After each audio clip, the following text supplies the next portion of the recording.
Sounds good. This is, Town of Charlton zoning board of appeals, October 3rd, 2017 meeting. First, we're gonna hear from Cantera, the petition for a variance. So, can you state your name for the record, please? Patricia J. Cantara. Great. And could you tell us what you're looking to do and the reasons why we should grant the variance?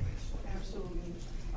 We need to replace our deck. So I live on Glen Echo Lake. It's on Yeah. 88 Stevens Park Road. Our deck is in disrepair at this point, so we need to replace our deck. Currently, the deck that we have, it has because of each of the lots on Glen Echo Lake, they kind of look like a piece of pie. Yeah. So the current deck design in the style that we have, if you reference the site plan, it's got a kind of like a funny little jig in it. Yep. That kind of corners out, it kind of basically kind of swishes in and then wraps around the front of the lakeside of our deck. So all I'm looking to do is I'd like to just square the deck off. And the reason why I'm looking just to square the deck off is just basically, it would be nice for aesthetical purposes is one thing, but probably more importantly, we have casement windows. And so on the side deck, if I open my casement window, you open it up, you're gonna have a short, like a very, probably maybe about I see. 16 inches or so that kind of squeak by. Yeah. And they roll out, so it's almost like a safety issue as well as aesthetical issue. So I was hoping just to square the deck. And just for reference purposes, on 84 Stevens Park Road, my husband and I also own that property, and that's the property that directly abuts my property here. And to my knowledge, I checked with people in the neighborhood, I don't think anybody was complaining or concerned that it would impede their view or have any other issues, to my knowledge at this time. So all what's in here, the garage, the walls, Yes. that already exists. You're not Everything changing any of exists. that? Yes, so just a little yellow highlighted area, so you'll see Yeah, I my see that. I just house, wanna make sure. and then you'll see the sun deck, that's where the lake side is, and then Yeah. off to the side, you'll see that left side. So just that little yellow section, so it's actually adding on just another couple feet.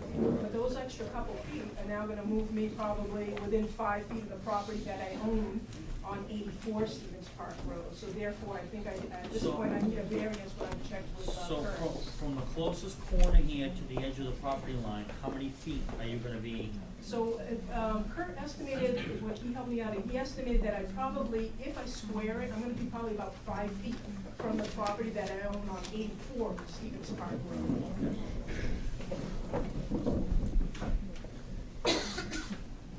You guys have any questions? Isn't this a merged type of? No, the structure's on both lots. Okay, That's not an issue. so- Well, it would be interesting. Well, you can always sell it. Yeah. Okay, I see. So that's, this is gonna stay with the land regardless. So I'm not looking at that. Rob, you have any questions for the applicant? Has this board or the secretary of this board received any letters concerning this granting?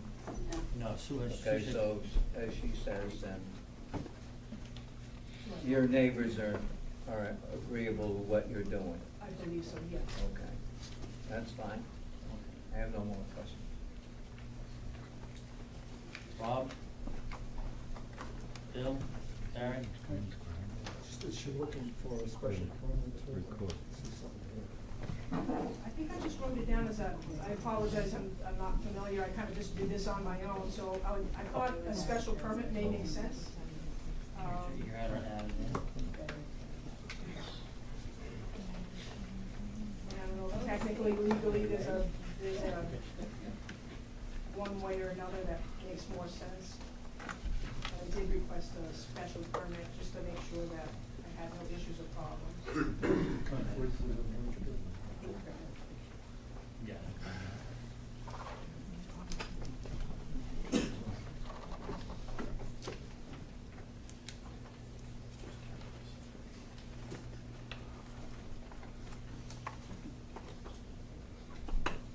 So that, there's a house on 84, is that correct? Yes, I have a house on 84, Okay. Stevens Park Road as well. Yes, and two separate lots. Who's living in 84 now? I'm renting it out to a young couple from the Pembroke area.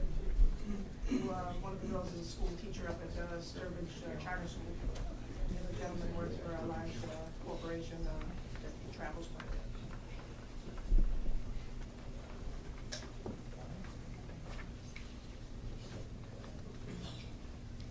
Don't all jump at once, guys. Well, what would be the hardship? So I thought the hardship may fell along the lines of when I have the casement issues, and you're trying to open your windows, it's more of a, I guess it's a safety issue. I guess, and I kind of grouped in maybe it's a hardship issue, because now I'm gonna be within, as we kind of estimated, within the 5 feet of the neighboring property. Even though I technically own it, it's still two separate lots, so. On the side here where you're gonna extend, is there an entrance and exit? Yes, so on the side where it says sun deck, I have sliders over Okay. there, so that goes out, and So- then in front of that is the lake. And then off to the side, you'll see kind of maybe before the yellow, going more towards the garage section, that's our main entry door. So right there is the main entry. And that one kind of bumps out basically where I was gonna keep the line in here with. So it bumps out there, that's where I can swing my entry door out, and you can exit through that entry door. Almost where it says 88, if you kind of look almost. This is right there, just right along there where Yes. that line is on the grade line there. Yes, kind of like right about where that 88 is, right Okay. about there, that's where our main entry door is. So you have to have a deck there in order to get in and out of the house. Yes, yes, I Yeah, have to have two something. means of egress, and Yeah. yes. And so the other one is on the opposite side, where it's on the 92 Stevens Park Road, that's one. And then the other one is almost straight across, where kind of like above the way the TV is, that would be the second entry and exit for the home. Outside the deck, but on the deck side, on the lake side, I don't have stairs going down to the water or anything. That is just a straight up deck that's suspended out. So if you didn't have that side there, the only way you could get on and off the deck is through the house. Correct, yes. So you can access the deck through that side from the ground then. Yes, so, on the, kind of like above the 88, on the 88 side, kind of Right. off to that side, yes, but not from the lake side where it says sun deck. Yeah. You can't exit, You you can't. can't enter or exit that area, without going through the house.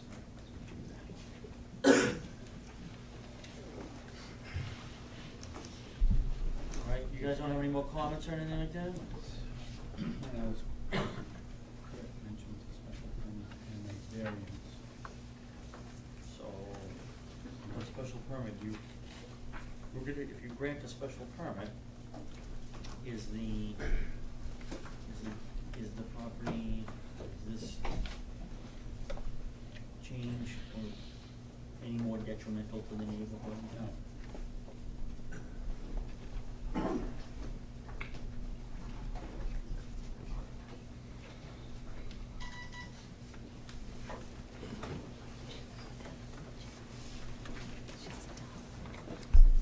All right, so, comments, we'll hear from the zoning enforcement officer / building inspector, Kurt Meskis. If you'll accept these documents. I'll make a motion to accept the documents for changes. All in favor, say aye. Aye. Carries.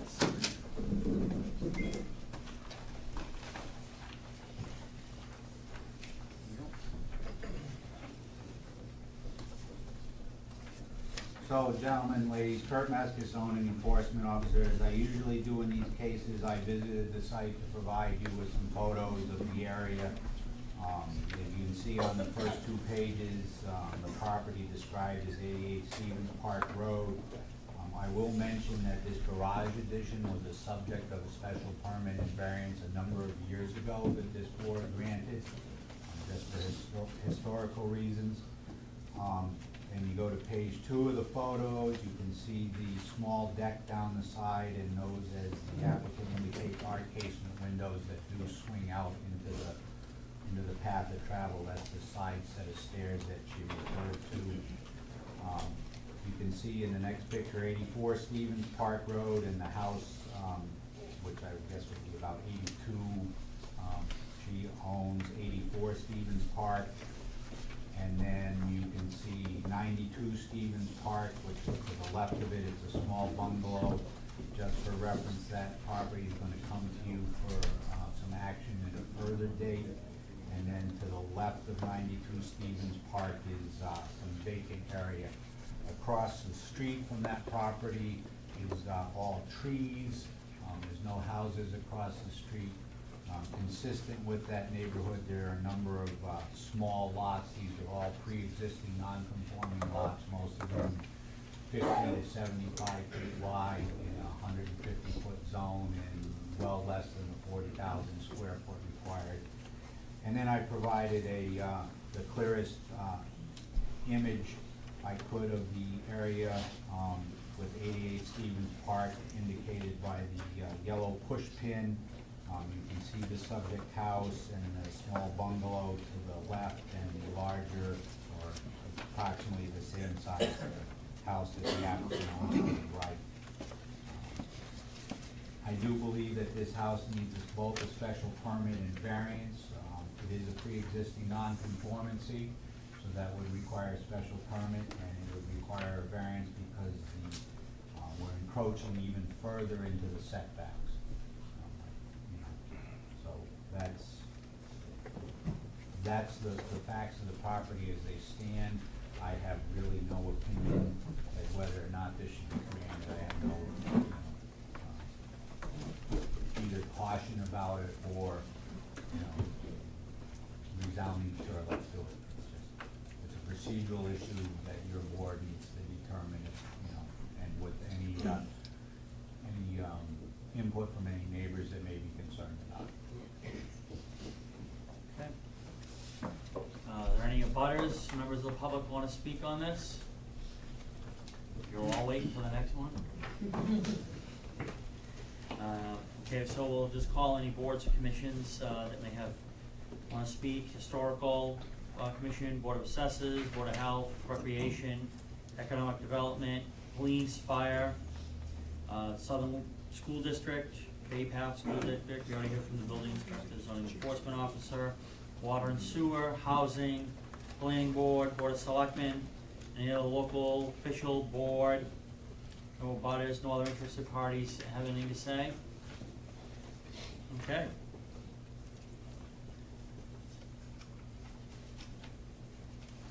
So,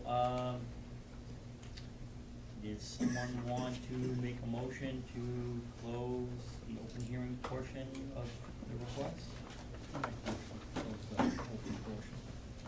Second. All in favor, say aye. Aye. Motion carries. Gentlemen, what do you think for the variance and the special permit? I agree. You think it's okay? Yep. What do you think the hardship is? They meets the requirements. Well, it's the gradient that goes down to the water, prevents them from making a serious egress. That's what I was thinking that, that's the only, well, aside from the inside of the house, the only outdoor egress would be that side walkway. And the fact that the casement window, there would be a safety thing that would create the hardship. And I don't think that the change on this is gonna be any more detrimental to the neighborhood for a special permit, given the size of the lots and the nature of the lots around the lake there like that, so. 84 is not going to complain. I don't think 84 is gonna complain. So, does someone wanna make a motion?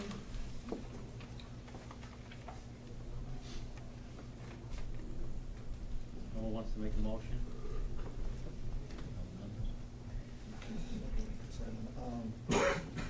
I'll make a motion to, It's, so it would be, a variance of, on the side setback. oh yeah, on the, it's the southerly side of the property there for the purposes of the shed. She wants a total of what, 10 feet? I don't have them. She has them.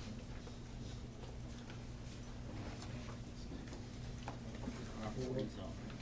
So the required setback on that side would be 15 feet. So it'd be 10, should be 5. It'd be a 10-foot side setback Okay, variance the 10 feet. on the southerly side. On the southerly side. And 90 for the rear?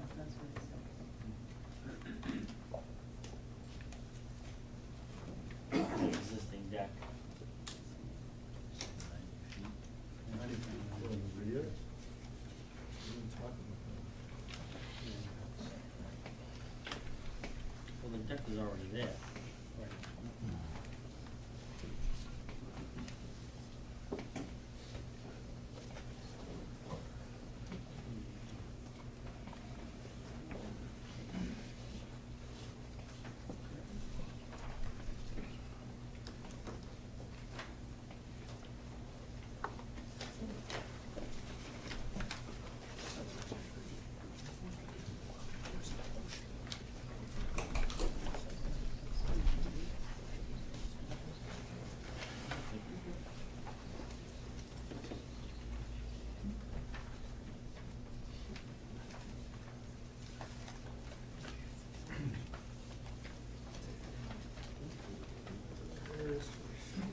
Maybe it's the street I frontage. think to go down 90 because of the, I think when I applied originally for the building, it may have been.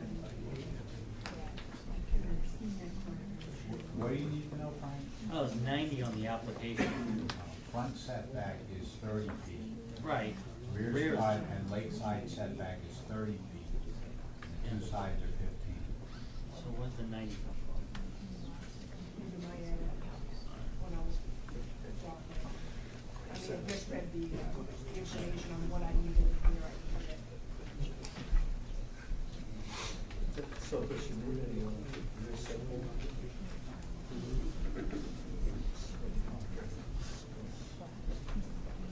It would be 5 feet, so it's 25. How many feet is the deck from the water, from the rear? Bear with me here for a second, I'm just referencing the Town of Charlton letter, and it was right in here. Just a second, and I have approximately 60 linear feet of frontage. The deck is probably about 20 feet? According to Frontage, what? According to the plan that she submitted, Chairman, it's showing 25 feet In that corner. to somewhere, and they show a zoning setback line here, so they're, approaching Oh, I see that. 2 feet forward. It's 5 feet on the rear, Okay. plus or minus. Plus or minus, because it's a shorter. All right. And do we need a special permit? You making a motion? Yes.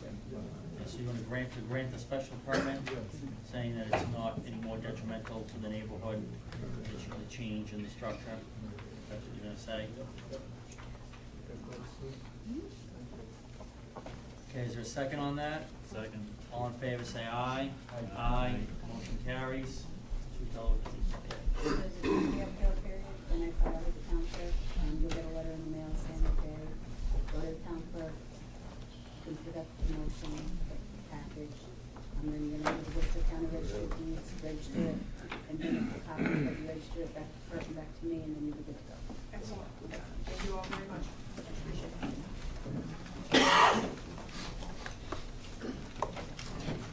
Next on the agenda is the continuation of the appeal from the cease and desist letter dated June 27th, 2017.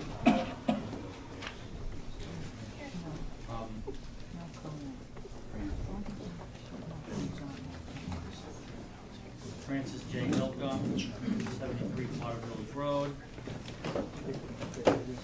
So, at the closing of the last meeting, we heard from the applicant. We heard from the applicant on why the cease and desist should be overturned. At this time, I'm gonna open it up to any public comments, any interested parties or abutters, that have anything to say. What I'd ask is this, is that there's a lot of people here, for this room, that if you'd like to say something, you please do it in an orderly fashion. Come up to the podium, make your statement, or if you have any information that you wanna give to the board, that's absolutely fine. And please let whoever's speaking at the podium, have their say. I am not going to tell anyone that they can't speak. Anyone that has anything wants to say about the cease and desist letter, I'll allow everyone to speak. So you can, whoever wants to come up, come right up. Just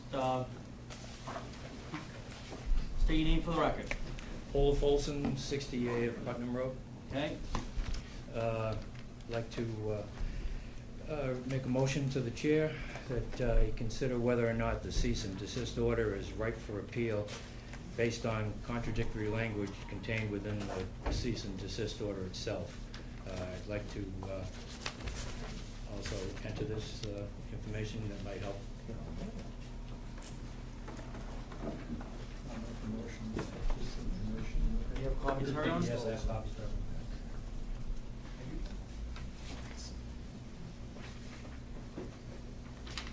So what you're saying is, you're saying that based on a prior, no, there's no motion, there's no motion.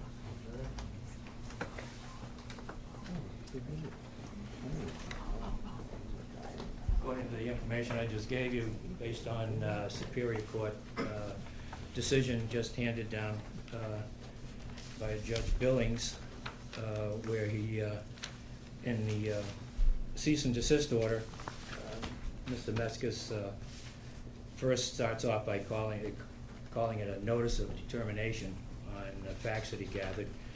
But later on, within the same document, page 5, paragraph 20, he refers to it as an opinion. Now, in the ruling in the Superior Court, the judge ruled that opinions cannot be appealed, and therefore he wouldn't allow any appeals to the motion in that case, which was 508 in the town. Yep. And so I would like to make a motion and request that the chair make a motion to remand back to the enforcement officer this order for all corrections and/or addendums as may be required. Oh, I don't think at this point I'm gonna make a motion on that. The zoning enforcement officer did issue a cease and desist to Francis Hilker, and that's what they're appealing. So in this instance, there was no cease and desist issued at all. So we're not gonna have a vote on that. We're Okay. gonna allow everyone to hear what they Okay. have to say, okay? All right. That was up to a judge. Obviously, that's a totally different forum Okay. than where we're at here. All right. Do you have anything Yeah, else you wanna bring forward? Yes, I do. Last week also was brought up during the presentation as to when the first complaints started. Okay. Versus Mr. Hilker and his operation. Yep. I also have information. Yep, bring it up.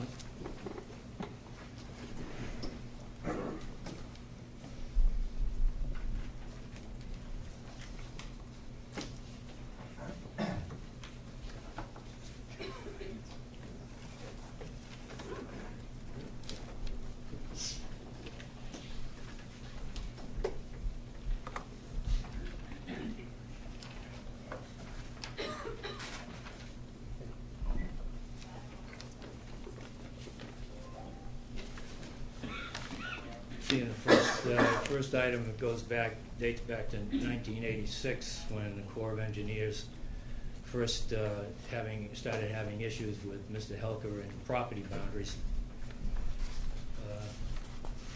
The next would be in 1990, issued by the Department of Environmental Protection here in the state,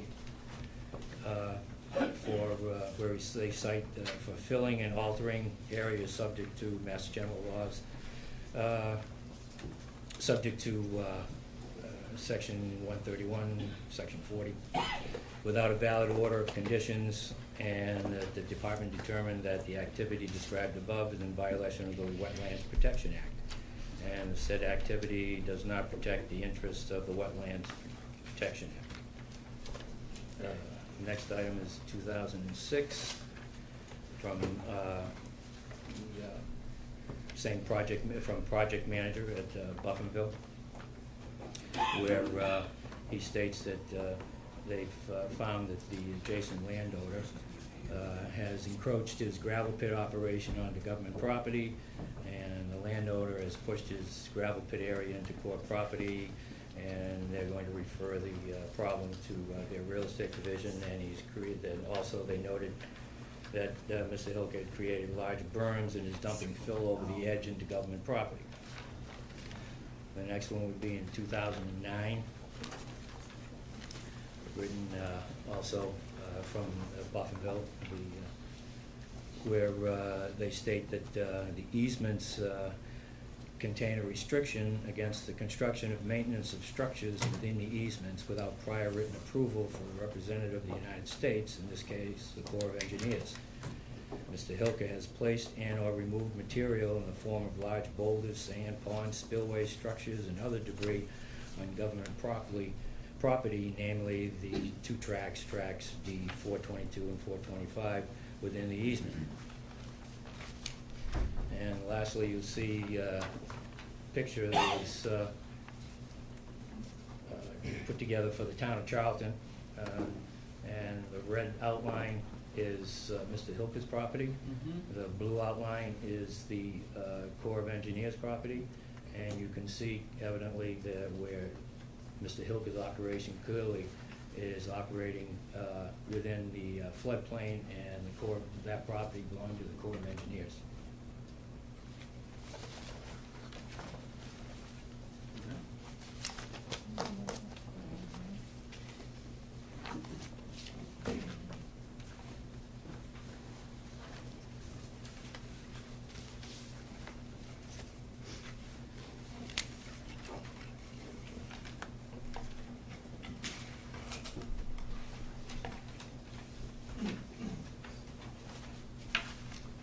Those are my 2 points that I wanted to Okay. bring before. Thank you.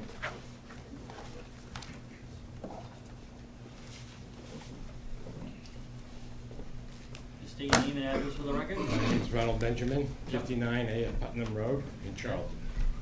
And I'd like to make a motion that the chair recognize and put into evidence some documents that I have. Just bring them up.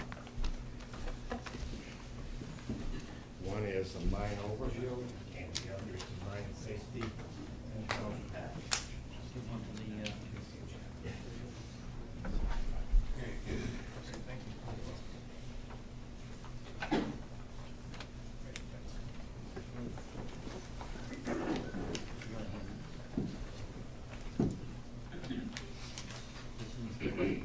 Yes. I'll go through that in 1 second.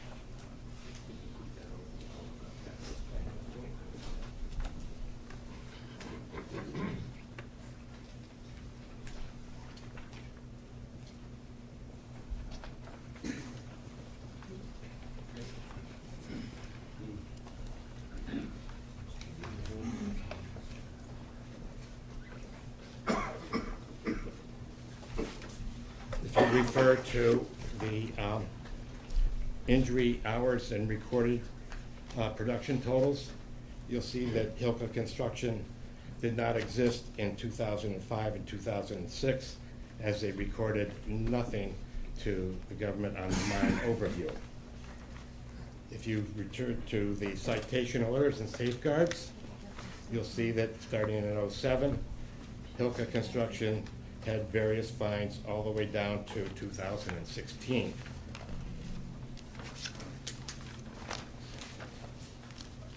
The mine health safety specifically states in section 104 that these citations refer to section 104A.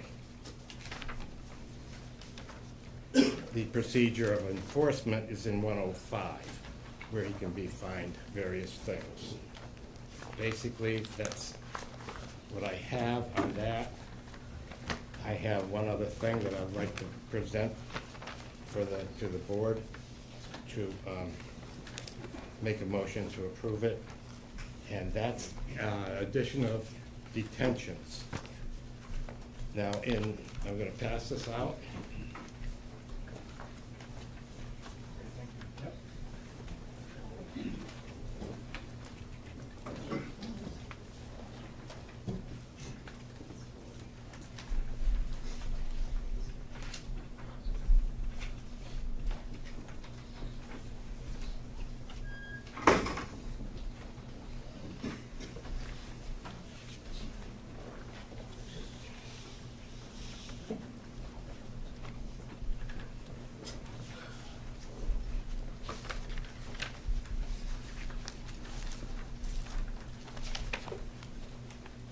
Referring to on page 23 that you see there, and go to 24, on detentions were not allowed except for dwellings within the buffer area provided year-round screening is maintained. However, detention ponds are not allowed. In 1995, Hilka Construction had one detention pond in that location of his property. Google Earth has in 2015, he now has 5.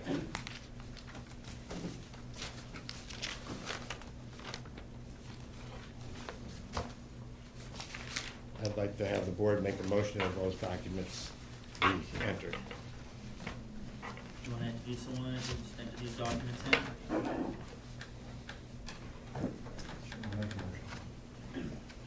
Second? All in favor, say aye. Aye. Thank you.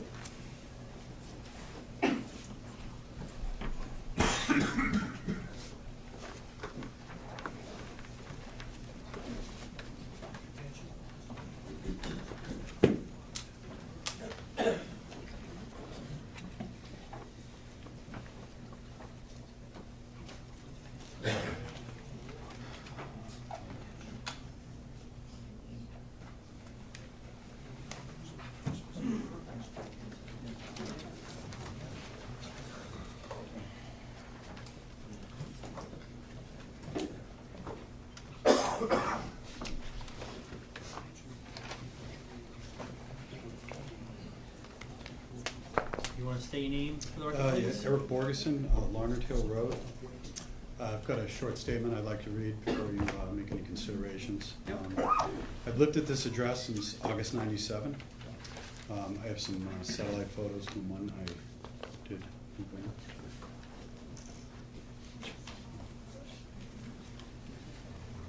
Want to sue?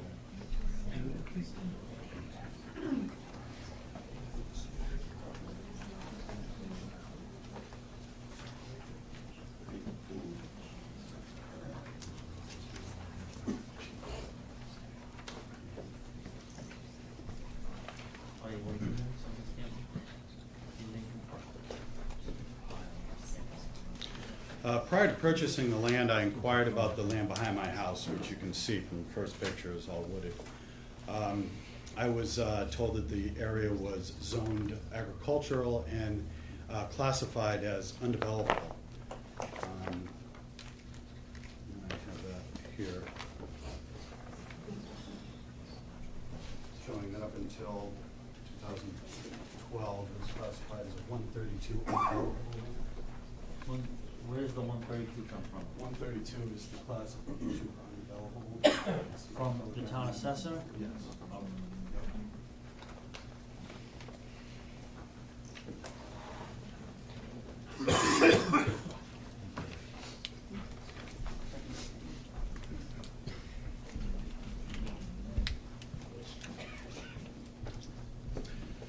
So we moved forward with the purchase of our house.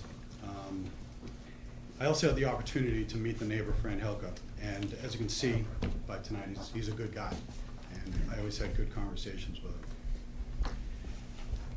Then around 2002, the operation went through a pretty major expansion, and it grew around our neighborhood. It became very large, and then you can see that from the second sheet from 2002.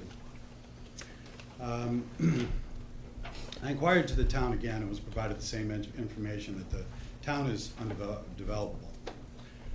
In 2004, blasting was added as part of the tools that they were using for their mining.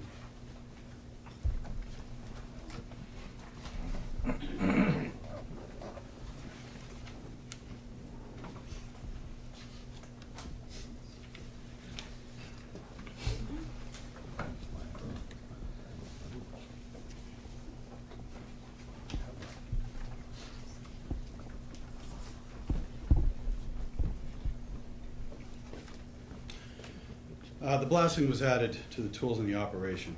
I inquired with the town, and they had no information or provided any approval for the additional using of blasting. In January of 2016, just last year, without notice, we were woken in the early morning before the sun was up with what I can describe as gigantic equipment removing trees behind our swing set where my children play. Massive numbers of trees were being removed, and this operation was, at this time, was so close we could see, hear, and smell the trees being removed. I immediately approached the Hilkas in person and asked what was going on. I explained that I have small children and pets right near where they had this huge equipment. I inquired what the plan was and how close the operation was going to get to our house. They explained they did not have formal plans and were cutting down trees to expand. I explained my concerns, and they told me that they had all the proper approvals in place and would be at least 700 feet from my property. From satellite photos, they didn't provide that. And shortly after the cutting, orange signs and no trespassing signs were added, some just feet away from my playground where my kids are.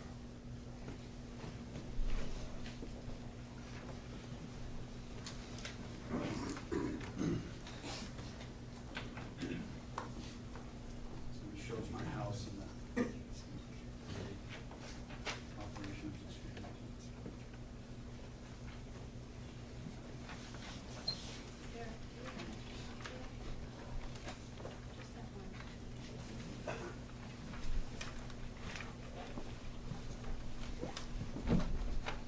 Quick question. You got two lines there, you got Yeah, the one is the property line, and one is, pretty much where the kids are, the swing set. So the property line's about 292 feet, Oh, so which you is own- line A. Upper left-hand corner will just describes it. oh, So shortly after the trees were taken down, no trespassers signs were put up. And I was very surprised to see actually how close they could potentially come. This increased our concern on how close they would get. With this concern, I inquired at the town hall, who had little or no information of the operation or expansion. I spent some time getting the runaround and started researching it, as no one in the town could really provide information about what was going on. What I found was that according to our bylaws, that any change or expansion of an operation that existing during the implementation of our 87 bylaws was not allowed to expand without a special permit. That's section 200, 3.4, subsection C1 and C5, which Kurt refers to in the cease and desist. I have a copy of that, but I'm hoping you guys have that stuff as well. I found some supporting case law as well, which I can provide if you'd like. And further research revealed that there was no special permit issued. This expansion, just last year, has removed the acoustical, visual, and environmental buffer that was between my house and this heavy industrial operations. Since the expansion, there's certain activities that are so close and so loud that we can't have our windows open during the day. It's often hard to have a phone conversation with the windows open. Our household is now woken up before the sun to the sounds of the equipment and the heavy activities of this heavy industry. Since the removal of this buffer, odors from the equipment enter our yard. We have been grievously affected by this expansion, and unless the board acts to our bylaws, I expect it to get worse for myself and other neighbors. I'm simply requesting that we follow the rules put forth in our zoning bylaws. This operation is liked by many in our community. It would be reasonable to expect to simply limit the operation to the footprint in the existence when the bylaws were adopted. At that time, they did not affect the neighborhood in the ways they are today. And they had a good thing going. They've just come too close to our houses, just simply too close. I would request the board enter that information that I provided to you in evidence. Yep.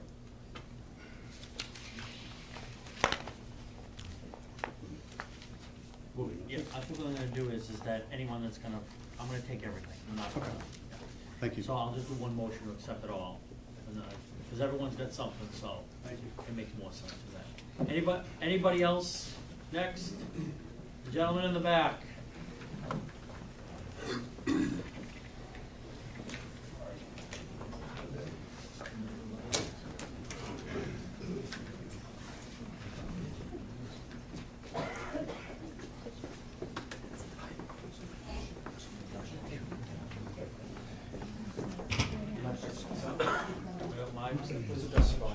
Whatever you like. I don't want to block anybody's view. You wanna do it on the side over there? You can do it. Why don't you do it? You know, that way everyone can kinda see it. Yeah, yeah, that makes sense. You guys okay if you don't see it?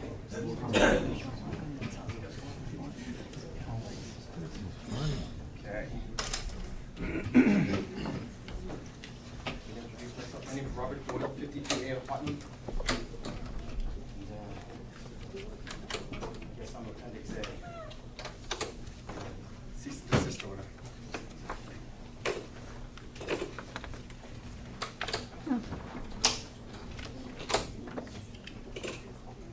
Give you a little back history on this.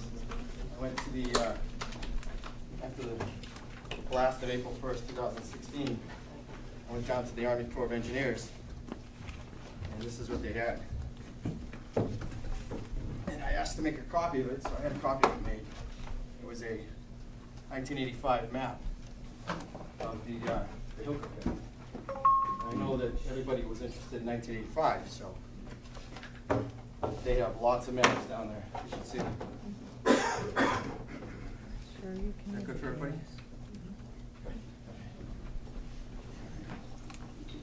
They have a,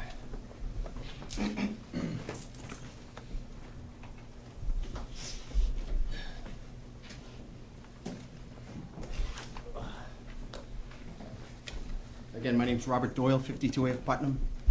I don't know if you got that. You got it. Okay, I have a document I'd like to present to the board.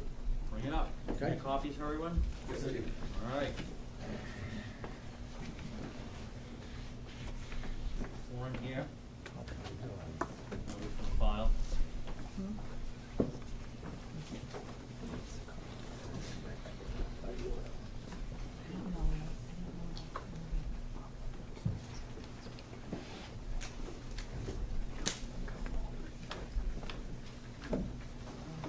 Two or one?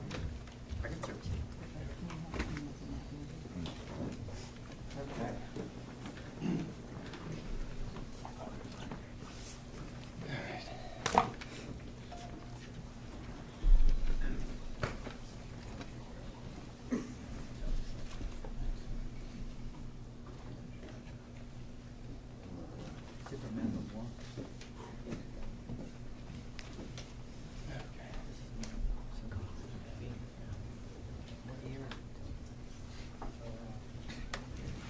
Which one?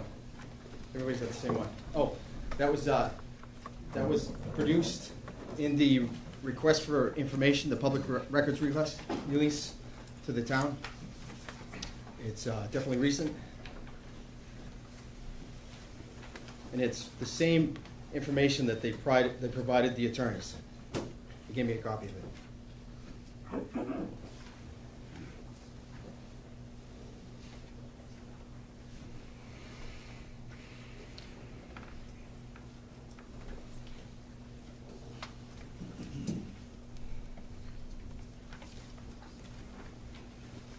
Okay, go ahead.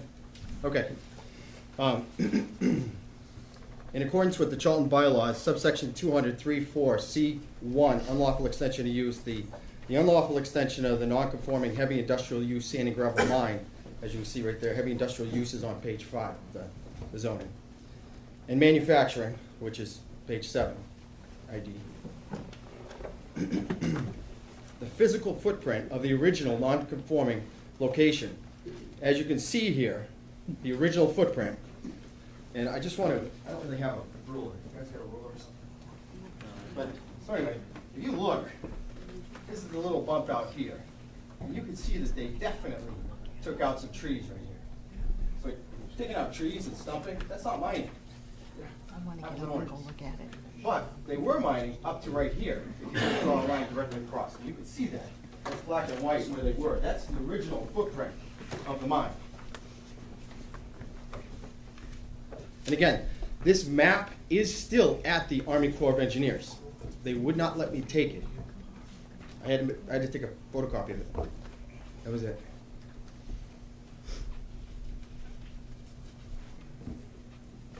Okay.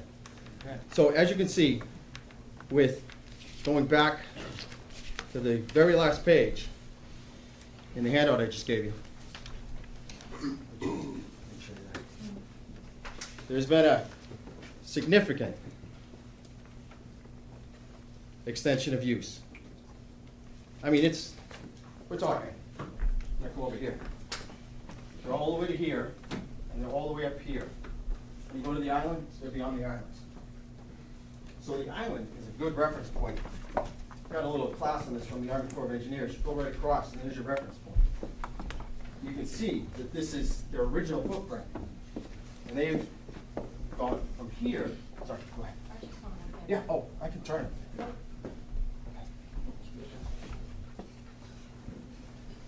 And the other thing that you can see here, which is very interesting, I tried to take a picture of it as best you could, but take a look at a few things they're missing if you're on the back page. One of the things is the buildings, the structures. The other things are the dam wall right here, which is their retention ponds, for their siltation ponds, if I get it right. And you can see what's missing is all the containers over here on your left hand. I go right down, sorry. I can see. And you can see that the actual rock crusher processing right there has 2 belts coming off. Now, if you go to the page before, you might have a little more than 2 belts coming off. There might be more than one processing belt. And the other thing you can see is what's there in addition of the building. It's right on the front of the road. It's a huge maintenance shop.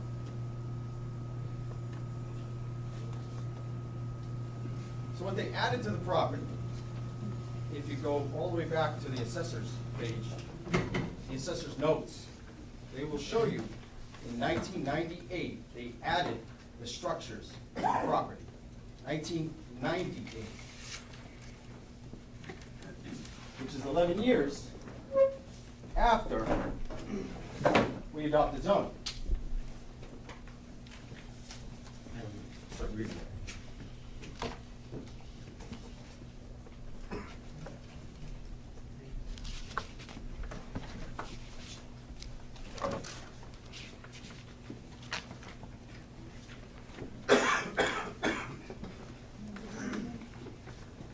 Sorry, just letting you scroll through.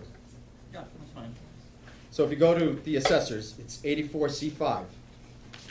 Right there in the notes. Left-hand side, center of the page.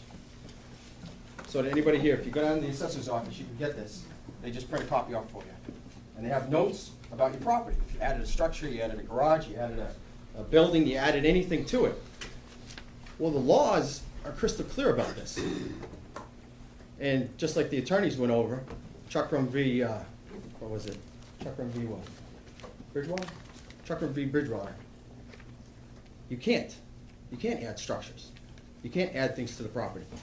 Not only do you have to be legally existing, but you can't add any structures to the property. Otherwise, it makes the property no more, you no longer can exercise your rights under your chapter 48, subsection 6. You can't have a subsection 6 finding. You can't be grandfathered. If you extend all the way up to here, you can't be grandfathered. If you add on additional accessory use of blasting, I have the blasting permits. I know we had a question about who was the original blasting company. It was a New Hampshire company. I have the permits here, if you need them. I did a records request. Got all the permits. The earliest permit that Charlton has is 2004. Chief?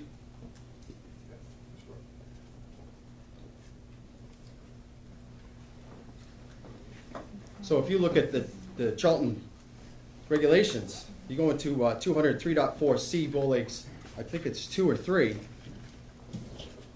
There's a 2-year limit of use. And I understand that they would have to forego, but if that use was never present lawfully, they cannot claim that that use is there. So, I'd like to first go off with the addition of the structures on the locus. The assessor's office identified that there's a 6,400 square foot garage as seen from Potter Village Road in 1998. The zoning bylaws were adopted in 1987.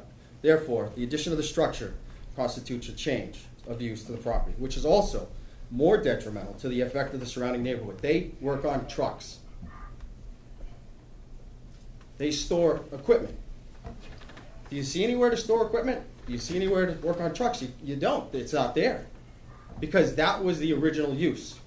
Now they've expanded the use. You're saying the original use was to work on trucks? No, the original use was sand and gravel. Okay. The original use was not a mine. The original use was a 410. So if you look at the Do you know if they got building permits when they built? no, absolutely not. Kurt checked into it. I have the emails from Kurt. There were no building permits for that garage. And even Are there records for it? 98. Yeah. I understand what you're saying, but the law is crystal clear about this right here. If you go to the back side of the first page. On the Patriot Properties, it's listed. No, there's, Kurt, is there any building permits for that garage? I mean, he's here, we can ask him. I cannot conclusively say whether or not there were building permits issued in that era because I don't know where the records are. So, if you go to, that might be for the other structures. Doesn't identify the 1998. 1998, Go ahead, keep going. storage building, Yep. 4/14/1998. And Permit That's a- number 847C549. And is that a change of use, getting a building permit? Is there a special permit required to change the use? If there was a building permit, I would be presenting it to you, if Charlton gave it to me, because that is conclusive evidence that they changed the property. They did not receive a special permit in accordance with the zoning bylaws.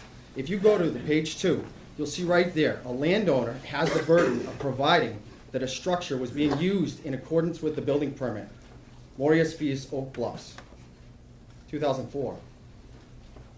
The landowner has to provide you a copy of the permit if his zoning is challenged. Where's the building permit? And even if there is a building permit, that just proves that he changed the use of the property. He added a structure, he added a maintenance shop, he added a storage facility.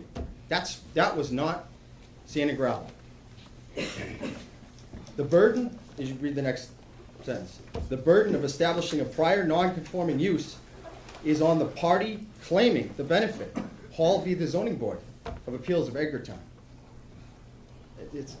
I mean, we have to fall back on case law. I understand that you guys have to make a decision here, but case law is going to dictate the overall end, as so said the attorneys.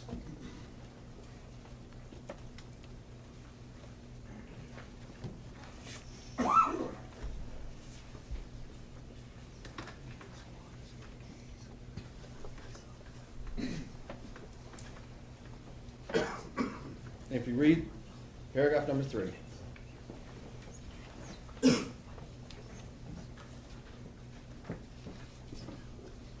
You can keep going, I mean, unless Yeah. someone else has a question, you can keep going until we have a question or something. Sounds good. Or if someone says you're going too fast, we'll let you know, you don't have to stop on our account. Sorry, I No, see no you problem. flipping pages. My bad. As previously stated, the building is established, excuse me, the burden of establishing a prior non-conforming use is on the party claiming the benefit. When you look at Hall v. Zoning Board of Appeals of Edgartown, 1990, I gave you the full case citation so you can reference it. Therefore, the appellants shoulder the burden of showing that they are entitled to enjoy the protections of the statutes of Chapter 40A, subsection 6. They're burdened with showing. I haven't seen any proof yet. What I see is a 1985 map right here that everybody's saying that they took out trees. Absolutely, they took out trees. They were not mining that area in 1985. You can see the next page forward. I think it's a 1995 map. The structure was not there.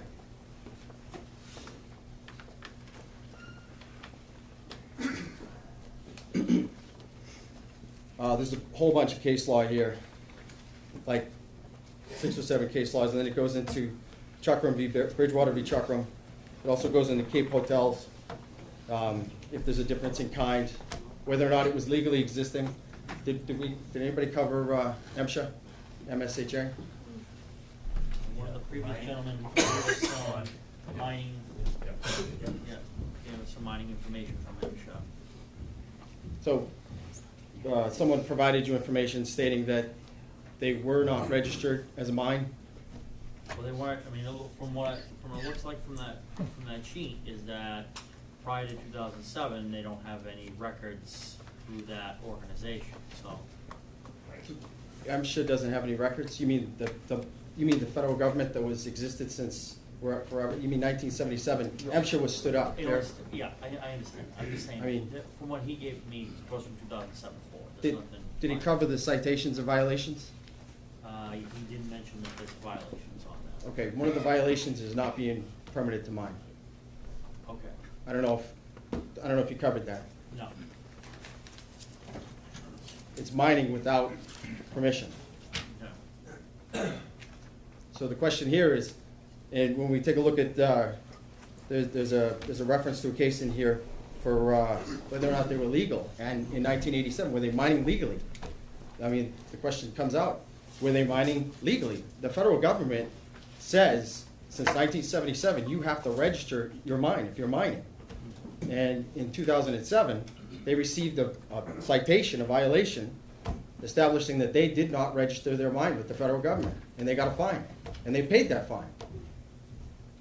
And then they got it registered in 2007. And if you look at the hours of usage, the hours of usage before that are 0, because that's what they reported, that they did 0 hours of usage before 2007. So are you saying that they weren't blasting prior to 2007? I have no idea if they were blasting or not. I mean, let me ask the fire chief. Do you require a company to be registered with MSHA to pull a blast permit? Okay, so he wouldn't have checked. That's up to the town. You're not saying, you don't know one way or the other either. No, absolutely. I can go into my bag and I can show you blast permits from 2004 forward, but before 2000. Do you guys need copies of those? I have. We have one from 2004 that someone provided to us. Okay, I have everything in between. I pulled them all. Yeah. If you need them, I'll give them to you. Everything in between what you. From 2004 till the one week and a half ago, whatever it was. Oh, okay. Yeah. Something later on. No, in between. 2004 to now. That's one of the things that we had asked Yeah. 2 weeks ago, if you had copies. Do you have copies of those? The permits? Yeah. Yeah, I brought them through. Okay, so he's got them, he's gonna provide all the permits. Very, very nice. Does he have the earliest permit? I have whatever the town gave. Oh, okay. So if they gave the same thing, get the same copy. Okay. So to the, You okay. can compare my extra copy. No. I got extras here too. I mean, they give, everything's on digits, so if you guys need it electronically, I can give it to you electronically. So the original Hilka sand and gravel use protected by General Law, Chapter 40A, subsection 6, with respect to the size, character, and defining characteristics, which were in existence in 1987 when Charlton adopted the zoning, does not extend additional protections to the whole tract of land owned by Francis J. Hilka or Francis J. Hilka Jr. Could change it. Or used for profit by the Hilka Corporation. And there's a case citation in there. So in other words, that's it. You can't give them extra. That's all they get, is what's on the picture there. Unless they can prove that they were doing more in that year. And they had the opportunity to come forward to you and prove that they were doing more than what's in that picture. Everybody was saying last time, 1985, we cut down trees. They absolutely cut down trees. That's not mining. You can see right in the picture, all that stuff, all that overburden, it's called overburden, it's still there. That's not mining. There's no faces. In other words, there's no cliff faces where they were blasting. And if they were blasting, they were doing it without a permit. And that obviously is going to be on the board to decide whether or not that was even lawful, if they were blasting. But how do you even prove it? Because that falls into the hearsay. So furthermore, there's nothing in the bylaw itself, when you read the bylaws, that save existing non-conforming uses of land to any greater degree than is required by the Chapter 40A, subsection 6. The bylaws cannot grandfather them when the state law says that if they extended and lost it, they can't be grandfathered. Sorry, I'm just interpreting as I go. Okay. What am I? So it's plain that the legislature intended that existing uses should be preserved. It is equally plain, quoting a case law, it is equally plain that the statute and the bylaw that they are not to be extended. And again, that's Bill Ricca v. Quinn. If you need that one's cited in here. The company's expansion of sand and gravel use beyond the original 1987 footprint as seen when comparing the 1985 with, in your thing there, you got the 1995 and the 2015 map prepared by Todd Gerard from the town, which was given to me with the records request. It is unlawful when applying the minimum tolerance which must be given to non-conforming uses, and that is another case law, Chilton v. Zoning Board of Appeals of Attleboro. Therefore, any extension from that pre-existing use of sand and gravel, which you have a picture of that in your handout, should be requiring of an earth removal permit from whenever it was, or a special permit from whenever it was that they started to extend. And the bottom line here, I mean, okay, yeah, you extend, but there's structures now, there's buildings. I mean, there's so many case laws that support. They lost their Section 6 finding. They don't have it. Why would the construction of a building create a separate use? That's a great question. Case law and judges have decided that, and if you need, I can reference that exactly. On this case, in this instance, they built a storage building in 1998. If they were storing equipment, trucks in that building, the equipment and trucks were being used for sand and gravel, how is that a change in use? I'm not saying anything but this is the American dream. Unfortunately, they did not get a special permit. They expanded beyond the protection of the statute. I'm not saying that I disagree with having a storage building. They should have got the permits, they should have got a special permit, they should have asked Charlton to expand the use. I'm not saying that they shouldn't have a storage. I mean, that just makes sense, but you gotta do it legally, you gotta do it lawfully. You gotta do it by the book. And when you break the rules, when you're speeding, you get a ticket. And in this case, you lose your grandfathering. You have to pull permits, you have to do it by the rules, you have to pull additional permits. You gotta do it by the rules. So the Hilker Construction Company, they've extended beyond the protections of General Law, Chapter subsection 6, because the Section 6 exemption cannot be based on a false premise. What that means, and that's Cumberland Farms. Cumberland Farms, they buried 3 fuel tanks when they were supposed to have 2. In other words, they extended their use. You think, okay, so what? But they lost their grandfather because they requested a special permit on the 3 tanks. They're going to potentially request a special permit or a grandfathering, a Section 650, when they've extended. So this makes it a false premise. So they're saying that they've never extended, which is what they said a couple weeks ago. This map is crystal clear, black and white, that they've obviously extended. a lot, not a little bit, substantially. These actions are a direct violation of subsection 200, 3.4C, and/or the general laws under 40, subsection 21, 17, the general laws 40, subsection 6. Therefore, I request the zoning board of appeals to uphold the cease and desist order and not enter a 40A subsection 6 finding for the appellants. Now, have we also discussed whether or not this is ripe for appeal? That's not, what's it?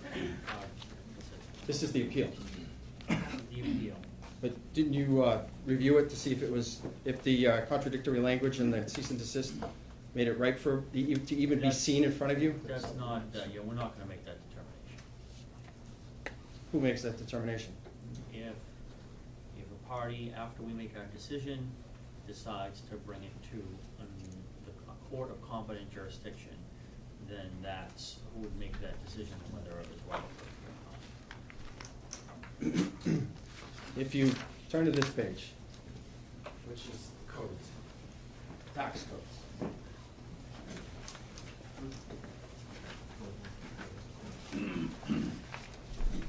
You will find in the tax codes, it covers This is mine. the land use codes? Yes, it's the one that's circled, land use codes. Okay, and where is this from? This is from Charlton. This is the town of Charlton Assessor's land use codes. That is correct. Okay. If you look at the land use codes here, you will see that mine is 413, other mine. Okay. A sand and gravel pit is not a mine.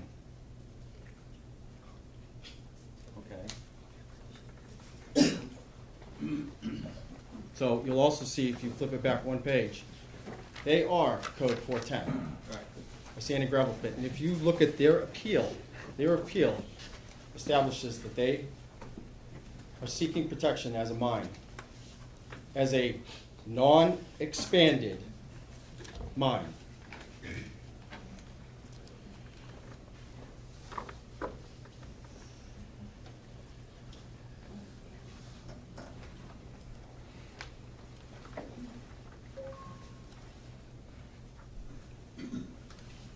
Heavy industrial use mine. And if you go to the Charlton zoning bylaws, you go to page 5 of the Charlton zoning bylaws, on page 7, it establishes what is a heavy industrial use mine.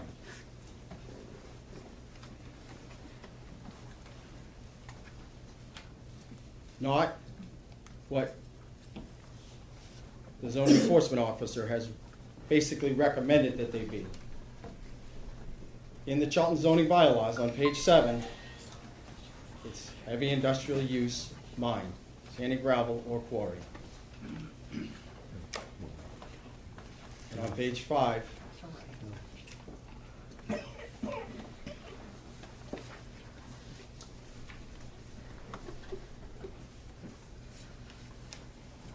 need it, I can give it to you.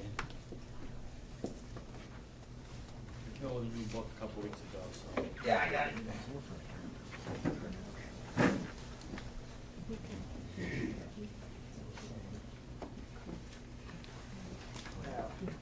Page 5 and 7.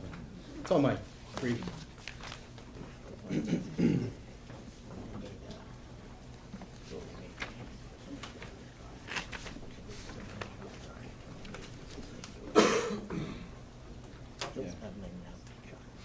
Manufacturing is on page 7, and heavy industrial use mine is page 5. Kind of backwards, sorry. So if you go to the front page of the brief, It's on the bottom, it's the note citation, number 1, is it 2? Okay, thank you. Yeah, it's on the bottom.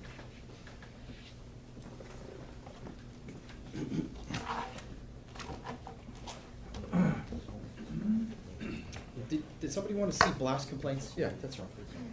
Mr. Howard, you wanted to see blast complaints, right? Sure. Okay.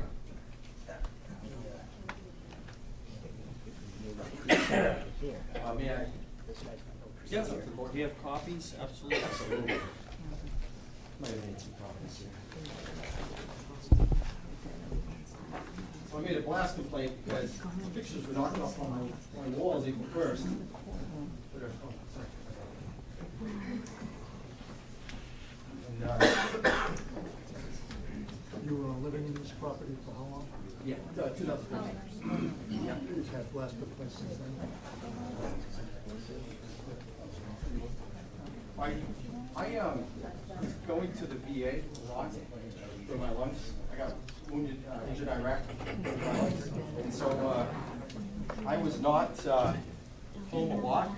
I had to go in for a real lot of, x-rays. It was like, at least once a week I was going in for x-rays. And, So I would leave in the morning, go to the VA. I had to go to Boston where the specialist was, and so I documented some pictures, and I think the chief had dispatched the inspector. What is this? That is a crack. That is a plate. A plate that we have those plate holders. So dishes got knocked out of the wall of the kitchen, which is on the back side of the building. And What year was your house built? what's that again? What year was your house built? 72, I believe. 72? 1972. Okay. Yeah. But it didn't come with broken dishes, if that's what you're asking. The house built in 72 settled for what? Oh, I believe it does, but I don't think the dishes fall off the Settled walls. all the way now. What's that? Should be settled all the way by now. Oh, you think so? I would think so. All right. I don't know, but there was an intermittent case also. If you saw the picture of the intermittent case, the intermittent case is from my wife's grandfather. The flag when he was buried, that also came off the wall, smashed, and I had a newborn daughter, and it's a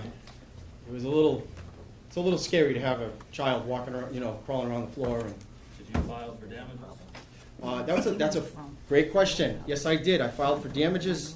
The insurance company sent out an unlicensed and unregistered and uninsured engineer How do you know that? because I called the state of Massachusetts. What were their findings? I sent them away because the state of Massachusetts said, send them off your property. They do not have the right to perform engineering on your property. So did you get someone that was qualified? I asked the company to send them back out, and the company is no longer returning my calls. The insurance company, it's out of like Pennsylvania or whatever. And yes. Yeah. And then my neighbor across the street just handed this to me on the way in, and this is there's 10 copies of it. There's separate pages. It looks like. Yeah. So this is from police. Leah, right across the street. She also did a blast complaint. Just to show you. Have a copy for the file? Oh.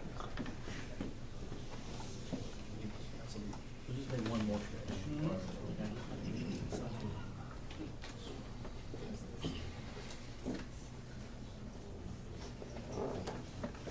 And to kind of answer your question, we also own a property in Holliston. And Who's we? my wife and I, well, it's actually my wife's, to be honest with you. And she moved out with 3 kids because of this. She's all done with the blast because she was home with the baby for a little bit, and then we got a sitter for our little girl Mary, and my wife was all done with this. Through the chair, stay on topic. You move this along, other people would like to. Yeah, it's a Yeah, little much, absolutely. really. Sorry about No. that. Take your time, you did a good job. Yeah. Okay, all right. I told everyone's gonna be able to speak, everyone will get their chance. So you have any more for us? That's a lot. You guys, what do you want to do with that? Do you want me It's to? all yours, we're not keeping it. All right. We gave us a picture of it, that's absolutely fine. I did give you a picture of it. Right. Okay. Yeah. All right. All right. Good. I will wrap it up. Thanks, guys. Thank you. Yeah. All right, next.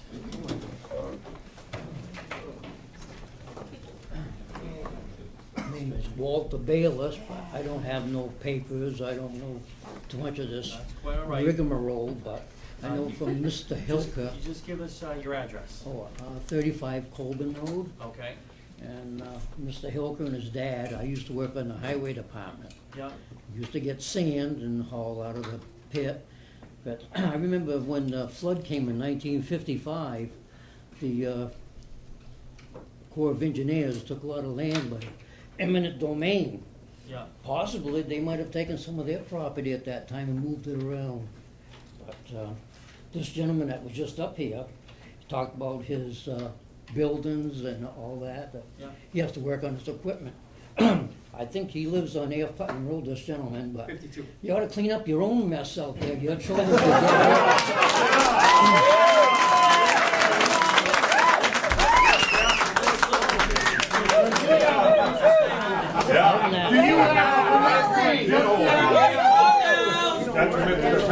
No, I'm not gonna do this myself, but when you go by, I can see it. Let's get some quiet here before you speak. Say, when you drive by there, Mr. Hilkins, it looks pretty good. He All right, works all right. hard to Could you go keep things back, going. please, from where you started before we had this noise? But, What I wanna hear from you, and I'll repeat it, yes, you made a statement about the previous person to come up here, yes, okay, about his home. right, And then there was a loud noise happy about it, okay? okay.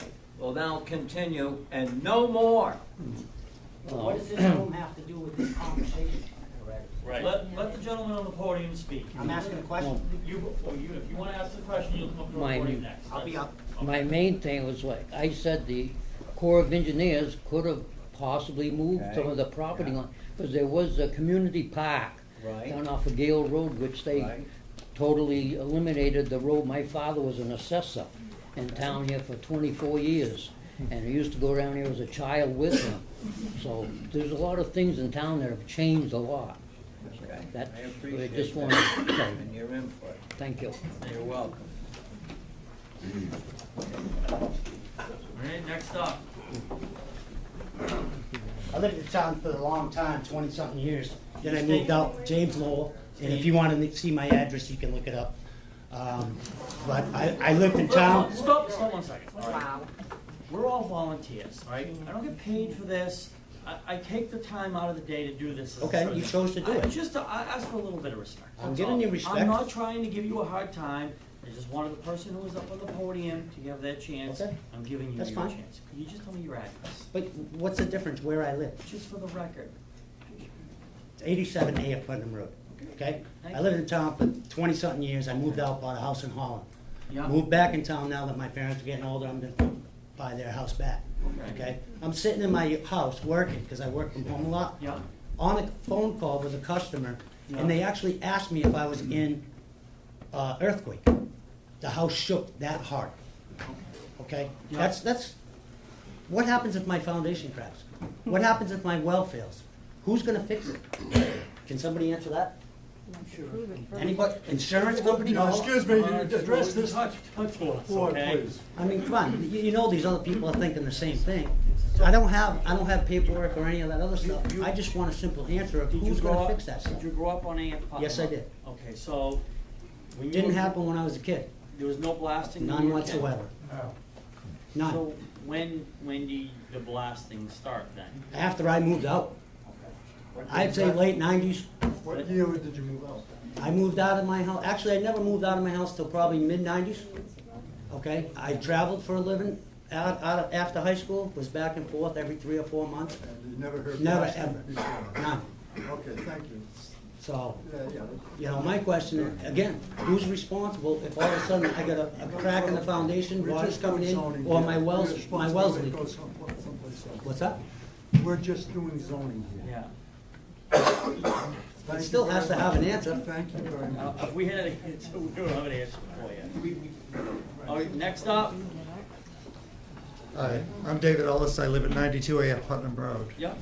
The property that I live on has been in the family since 1895 and borders the floodplain. Much of Buffinville Dam is my great-grandparents' farm, much of the flood zone, what has been taken away and flooded. The land is clearly marked as to where the floodplain is by the Army Corps of Engineers. There are plaques on trees. Yeah. There are implants in the ground. As far as the blasting, I've lived on A.F. Putnam Road most of my life. Yep. It's not detectable for many of the neighbors because it happens most of the time in the middle of the day when they're all at work. The issue isn't the noise, it's the vibrations. And anybody who understands anything about an earthquake, continuous vibration is eventually going to weaken foundations. And they happen more frequently than most of the neighbors are aware. My sister, who is in a butter that lives at 3 Larned Hill Road, was unfortunately not able to come tonight. She had her house repaired last year, all the cracks sealed, the interior repainted. They have all again reopened. Now, a claim was not filed. However, she's in the position that they're getting ready to retire and relocate. That means that when it comes time to sell their property, and they built when the house was built, when Putnam's lost the farm, that was a farm, it's now a residential area, where the sandbank is and the mine was not extended to where it is today. If you drive by car from my house to where Hilka Sandbank is, it's probably 3 miles. If you walk down across the back, what used to be the backfield, it's where my grandfather used to exercise the horses. So 92A Putnam Road is quite a ways from the entrance to Hilka Sandbank by road. But when you come across through it's not. And the issue comes, I've retired, I now experience at least 6 times this summer vibrations so severe that it's like being in an earthquake, and I have experienced an earthquake firsthand. So extended ongoing blast is going to eventually damage property. The change to the environment is going to affect resale values. So that is detrimental to all of the property owners. And if the sandbank is expanded to come up around the other side of the properties on Larned Hill Road, it's going to affect the new homes that are being built on what was Stevens Farm. Yes, it was agriculture. It's not any longer. It's now residential. The farms are gone. It's not 1985, sir. I took a great offense at your implication that someone who just bought property in 2013 didn't have a right to the protections granted by the zoning. If you're so concerned about the vibrations and things to the house, why didn't you file the claim? The issue comes down to, who do you file to? Who do you complain to? If you have an issue, You go, why didn't you file? I went to the selectmen. Answer my question. Excuse me, I went to the selectmen and asked about another issue. They sent me to the police department. Police department sent me back to the selectmen. You can't get an adequate answer when you try to find out who to complain to. And I think I'm not the only one who's experienced this. I heard at the last meeting the complaint should be going to the fire marshal. But that's not public knowledge. If you're not home to experience the blasting, and you don't know where the cracks are coming from, and then suddenly you're retired, and you're experiencing the blasting firsthand, about twice a month, it starts to think in where the cracks in your walls are coming from. And that's the concern. Property values, resale, and damage to property, that's their investments. That's their future. And it was not what existed when they purchased their property. And you're here to look at all the parties involved, not just Mr. Hilka's interests. You have to protect the many landowners along Putnam Road, because there are many, many new homes that are valued at least $350,000 and up. Thank you. Thank you. Anybody else? Come on up. Oh, sorry, I'll get you next, all right? Someone come up.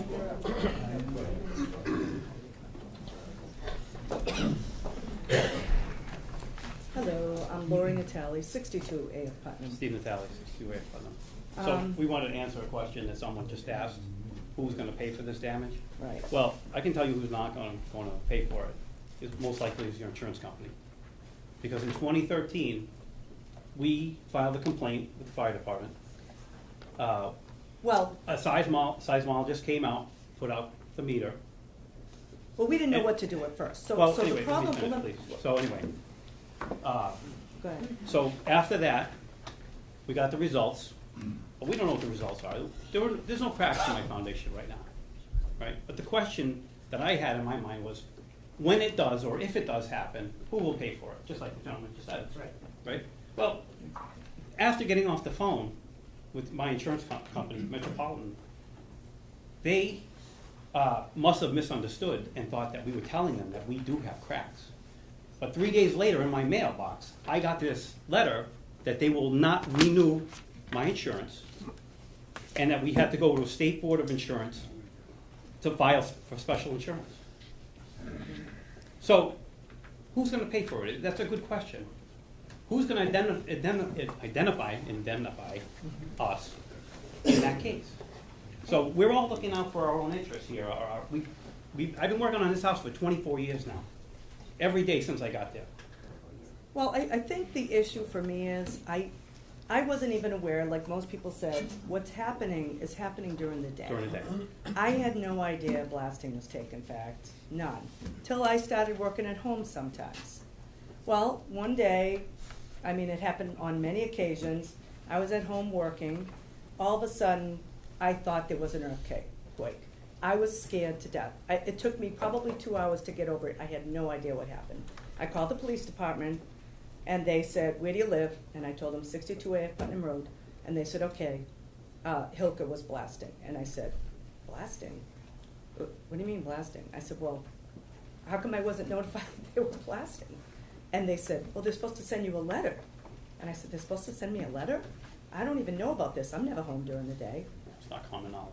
It's not, and I think the concern is, this happened on a few different times, and I did the same thing time and time again, called the police. And it got to the point where you'd think I'd know, again, that it's the blasting, and I didn't. And it took me a long time to get over it. And then I started saying, okay, well, what can I do? Okay, so I said to the police department, I called the police department, can I have a record of the logs that, every time I called in? Interestingly enough, there is none. But every time you call the police, it says, your line is being recorded. Okay, so when I ask for copies of this, they have none. They have everything else I've done, called police for this and that, cars on the side of the road, nothing about calls regarding blasting. I find that very disturbing, very disturbing. Seeing that every single time I call, this line is being recorded. You know what they told me? They told me I needed to tell them to document it. That's upsetting too. So this is something that's unknown. So then I went further and I said, okay, well, what do I have to do? Well, they said you need to call the fire department. So I did. Now, unfortunately, I didn't even know that I needed to make copies because I just found this. So I did file a blasting complaint. I've been probably complaining since 2006, but finally did something about paperwork in 2013 when I'd had enough. I started, I think it was April 17, 2013. It took a month for them to get me paperwork and to get the paperwork into, having someone come out to the house. I asked for a size meter. They put a size meter out. They put the size meter. I don't know anything about this. I was concerned because I've had cracks. The damage complaint says cracking of property walls, floor, garage, basement. Okay. And that's when the insurance company shortly thereafter said, we're no longer covering you. Now I'm like, well, now what do I do? Here I am trying to do the right thing. Because I'm sure it's very difficult to draw a straight line from blasting to a crack in my foundation. Because just like you said, when was your house built? Cracks happen. And the thing is, when I asked for the size meter, someone from Hilka came out. I don't know who it was. Or A1? No, they did the drilling or the blasting. So someone came out, but supposedly in reading about blasting and stuff like that, it's supposed to be at the closest point where they blast. Well, they put it in the front of the house, not at the back of the house. The back of the house is Ahmed and Butter, is where it should have been placed. I don't know all the rules or how it's supposed to be done, but that's why there's cracks along the look out entire for us. place. Yep. Every inch of the house has corners that are cracked. I don't know what to say other than, what do we do? Because the insurance company, we said we need, we need some answers, and I'm not getting any. Well, it's not in my purvey. We I am understand that. here Yeah. to make a decision. Right, right. But if I may, with your permission, I've been in the insurance business for 45 years. And I will tell you this, I don't know about the attorneys, is that how long have you been with Metropolitan and when did they accept your? Almost- 30 years Almost ago. 30 years. 30 years Yeah. with Metropolitan? Yes. Yes. That was And what- very and to disappointing. rectify, and My question is, when did they ever inspect your property? this is what, so we had to go back Yeah? after this because we almost had to embarrass them and say, we've been with you for 30 years. I suggest you And get. no, we still have them as insurers now. Yeah, I'm But saying- we had to photograph every inch of our basement. Okay, but I'm saying to you, and if it's worth it for you, is you get a good attorney. And you sue their families. There's no, it's not, yeah, no, That's this- not no, relevant to what we're no, talking let's about. continue- Yeah, let's yeah. continue. Let's- Yeah, let's- let's go back to There's what no we're issue. talking about. Right, no, wrap it up. There's no issue right now. There's no problem with the foundation. So we're just looking forward, all right? That's all. Thank you. Thank you. Someone, who's next? Ma'am? Go ahead.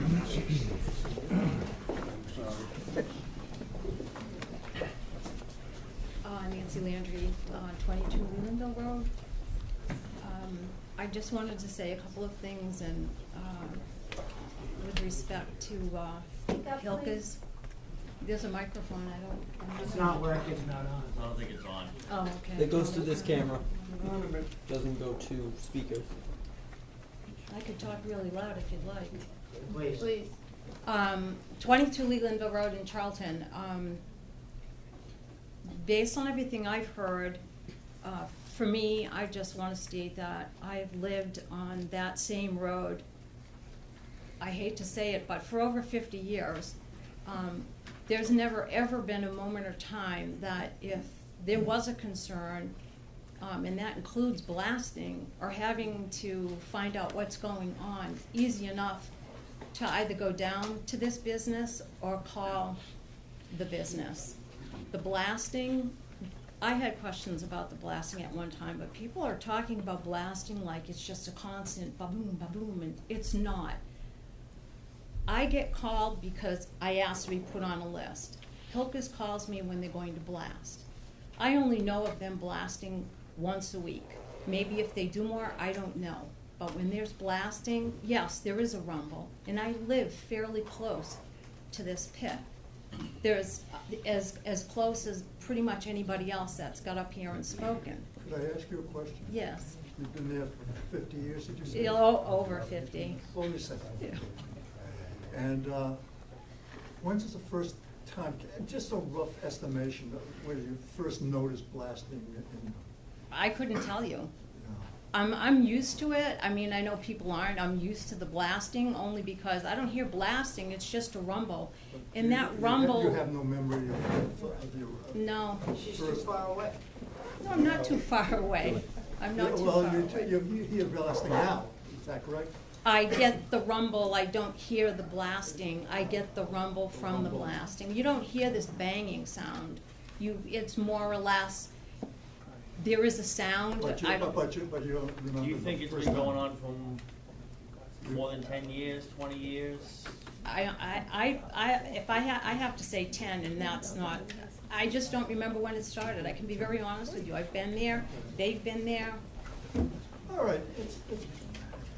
But as far as with people talking about how they have cracks and they have property damage or, cracked walls, broken, and when I hear this, it's like people are coming here and telling you, and it's almost like, so if you have all this property damage, where are you going to? Do you go to your insurance? Are you getting inspections? Are you taking care of it so you can check that off? Because for me, the bottom line is, I guess for me, it's personal. I hate to see what's happening to this business. If they have to write things, they'll write it, whatever it may be. But I'm here to support them, pretty much just to tell you that I'm here to support a business. They're good neighbors. They're wonderful people. And they call, like I said, I just have to tell you, I got put on a list because one time I had a concern, just like other people with blasting. It wasn't I have a concern, oh my God, what are they doing? My property's going to be When damaged. was this? Did you have it's been a couple of years. Couple I years, spoke to the but chief, we'll the say fire chief. mid-century. Right, I spoke to the fire chief, and he spoke to Hilka's, and John was a sweetheart, and called me up and Yeah, talked to me. I don't disagree with that. That he's a sweetheart? Yeah. I don't disagree. For me, I don't. But anyway, that, you know, he put me on the list and we had a conversation and he explained to me, they took the time to talk to me a little bit about the blasting and to understand what's going on. So I guess the bottom line is, if you've got your neighbors and if you don't try to talk with them and work with them first before you start an all-out war, so to speak, I mean, to each his own. I respect everybody that's gotten up here, but start small. I'm sure if people would go down and ask them and they talk about the buildings, you can see the buildings, you can see the pit from the road, you can see everything that's going on in there. It's not like it's a secret business. So that's all I wanted to say, that, Okay. Thank you. thank you very much. Ma'am, you wanna speak? People, keep in mind that what we're trying to determine here is whether or not the applicant has extended their use beyond their grandfathered status according to the zoning enforcement officer's opinion. Go ahead, ma'am. My name is Felice Clay. I live at 47 AF Putnam Road. My notice is on your, Okay, is there yeah. already. Yeah. I moved into Charlton in 2003. Yep. I was a stay-at-home mom at the time. I would feel the blast, I would feel the vibrations. Yeah. I didn't know what they were. Okay. I didn't know we had a mine in my area. I've made purchases from Mr. Hilka and his construction company for gravel. I had no idea what was going on. It has been several years that I was home and I would feel that on a regular basis. Uh-huh. Did not know what it was because I didn't know there was something near me that was that close. I can't see it from my house. Okay. In 2015, there was a blast that was so shaking of my home that somebody else was there and said there was a blast. I thought they were building on Willow Tree Lane. I thought that's what the blasts were for. I thought the blasts were because they were digging foundations for other homes in my area.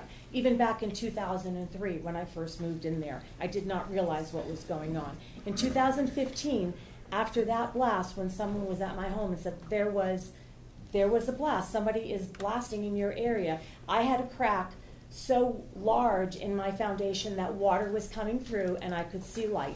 I paid for that repair, almost $1,000 that I had to pay for. I've never received notice that there was any blasting going on, so I didn't know. Never a letter or anything or a notice. I hear from the gas company when they're going to be doing something in my area, but I never heard about any of the blasting. So that was nothing that I was aware of. So if you're wondering why, it was actual ignorance that I assumed it was somebody putting in another house. I wish I had known better. I would have made other comments, but I am one of those that did finally. And again, I didn't know where to even make a comment to. It was because I had someone at my home that made the recommendation, and I got to the right people. But I paid for that, all of that. Thank you. You're welcome. Thank you. Sir, you want something to say? Yes, I have a few words about Raymond.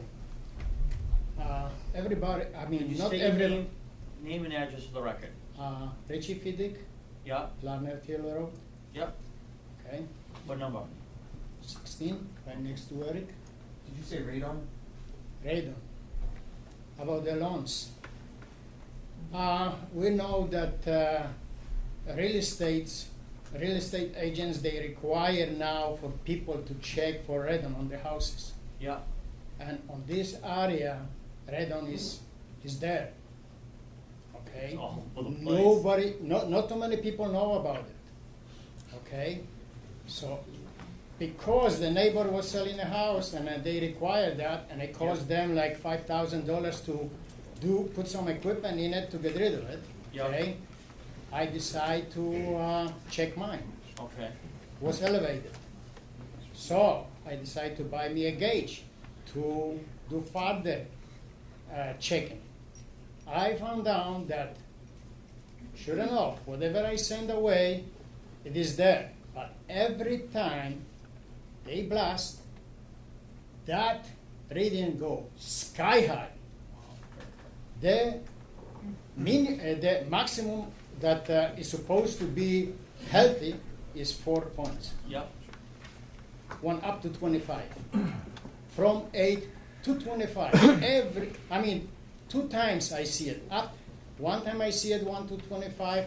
After I put the mitigation system, it was fine, almost nothing. But when they blast, even with the mitigation system, so we're seeing that people, they don't even know about it, that are getting killed by the gas. Okay. Okay, so I see health issues. Okay. Thank you. All right.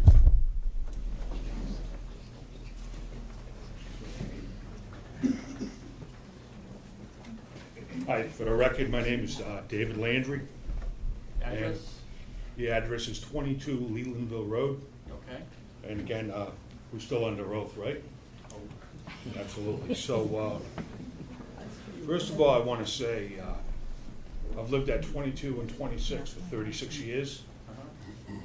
And reiterate Mr. Howard's statement from the last meeting that, a few new wolves in the neighborhood can do a lot of barking.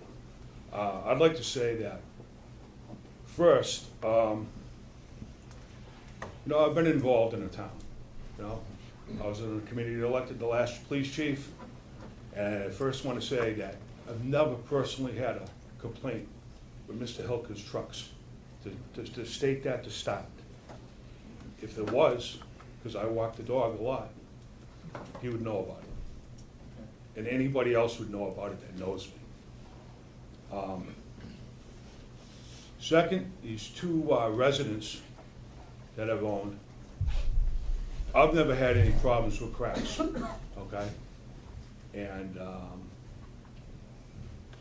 think some of these people that have complaints, maybe you ought to talk to a concrete specialist or an insurance company. I think maybe their knowledge might be put into the board. In regard to the blasting, we do get notified. And, well, again, Mr. Hilker stated earlier, if you don't, that there would be a list, and he would gladly put you on that list and address that issue. Also, I'd like to say... Can I ask you a question? Yes. You lived in this property for how long? 36 years. When did you initially hear blasting? Again, I'm married to Nancy, and, I don't recall. It hasn't been a problem. But it's, let me. No, it's not a problem. I just want to know when you first heard it. Just a few years ago, not. A few years ago. I don't really know. Let me address another issue in regard to that. I want to address an issue in regard to that. This man has permits for this. Now, I don't hear anybody here complaining about 3 weeks of fireworks that I hear, and I go to bed at 8 o'clock at night. The fireworks go to 10 o'clock at night, and they're significantly louder than that noise, okay? Again, there's nothing from the choir, Again, it's a mute issue. It's a mute issue, but I wanted to touch on it. Correct. And lastly, I do want to say, I was a little late for the meeting. I was watching the evening news. And, I was watching big company Amazon putting a lot of small companies out of business. I don't know if that's the new American way. All I want to say is, this family in the business have been members of good standing in this community, have done stuff for this community, and they've paid their taxes. Thank you. Thank you. Next, please.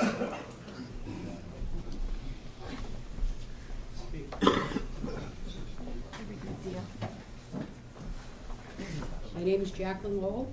I live at 87 AF Putnam Road. I've lived there since 1961. We built our house. We have 2 homes on the road that have had to have all kinds of radon protection put in their cellars before they could sell. We never had a problem on the street with radon before. These two houses were built in the 80s. They didn't have a problem when they built their houses, but they did have a problem when they went to sell them. We sit in our house and we can feel the house shake. There's a ledge there. People come in from Lelandville. That's the other end of the project. He's down our end. If you look at your maps, you'll see how close he is to us. And we're concerned about our homes. I'm 75, my husband's 80. We have our house totally paid for. What do we do if we've got a lot of damage to our home? Who do we turn to? Who pays for it? Where do we go?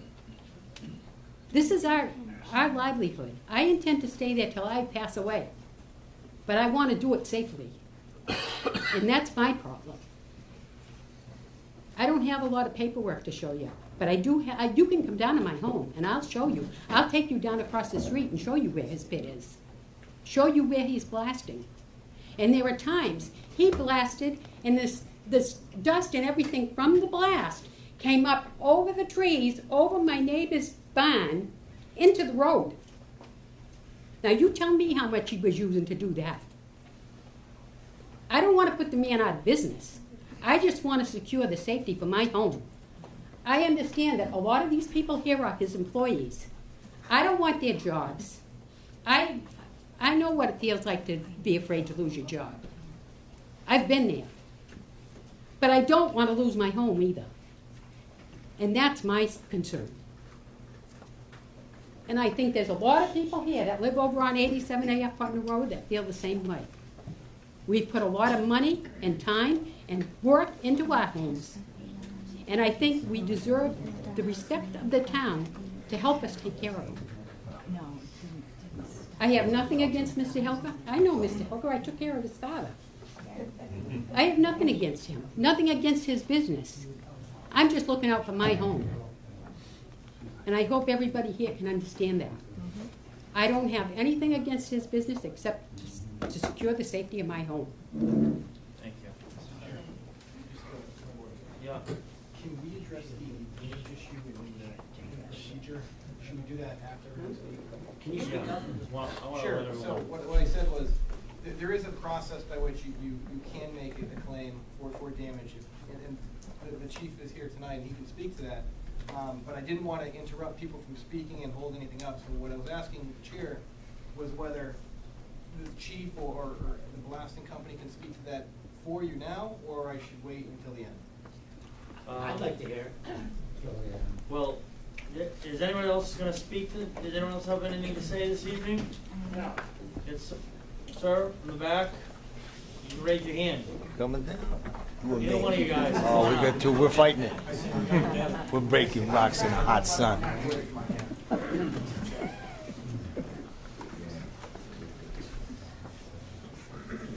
Dan Stevens, 107 Colburn Road. Also represent my mother, Elizabeth Stevens, 1AF Putnam Road. Okay. She feels the blasting. She's 88. She ain't afraid of it. That's not a zoning issue, though. Everybody's talking about it. I understand that. And we have a fellow over here, Eric. He's talking about Mr. Hilker cutting trees on Mr. Hilker's land, and it's bothering him. Whose land is it? Trees are real estate. Undeal. I put in my house 15 years ago on Colburn Road. I set an all-time record for Conservation Commission every other Wednesday night for 8 months. Because I had aggrieved abutters who did not want me to put one house on over 100 acres. Just because they didn't want me there. The town had no problem, the state had no problem. It's just they didn't want me there. Is this gonna be a continuation of my life? We have more land within the area of Mr. Hilker than anybody else. If I move in 200 pigs, is everybody gonna cause a stink? Or a thought? Like you said, this is a zoning issue. I know, but it's zoning, they're talking about all these non-zoning things. I'm zoned agriculture. Am I gonna be subject to the same crap as this? We're trying to. I understand. Yeah. We're doing pretty good. Yeah. Mr. Hilker bought the land in '85 from my grandmother. Okay. got in there right away. Your grandparents had the previous, they operated the sand and gravel pit? No. No? The land next to him. The land next to it on the backside that he bought in '85? Yes. As a youth, I was subjected to checking boundaries every year. I was told it was fun time. I enjoyed myself. I didn't know any better. He got right into that spring, cutting, digging, making roads.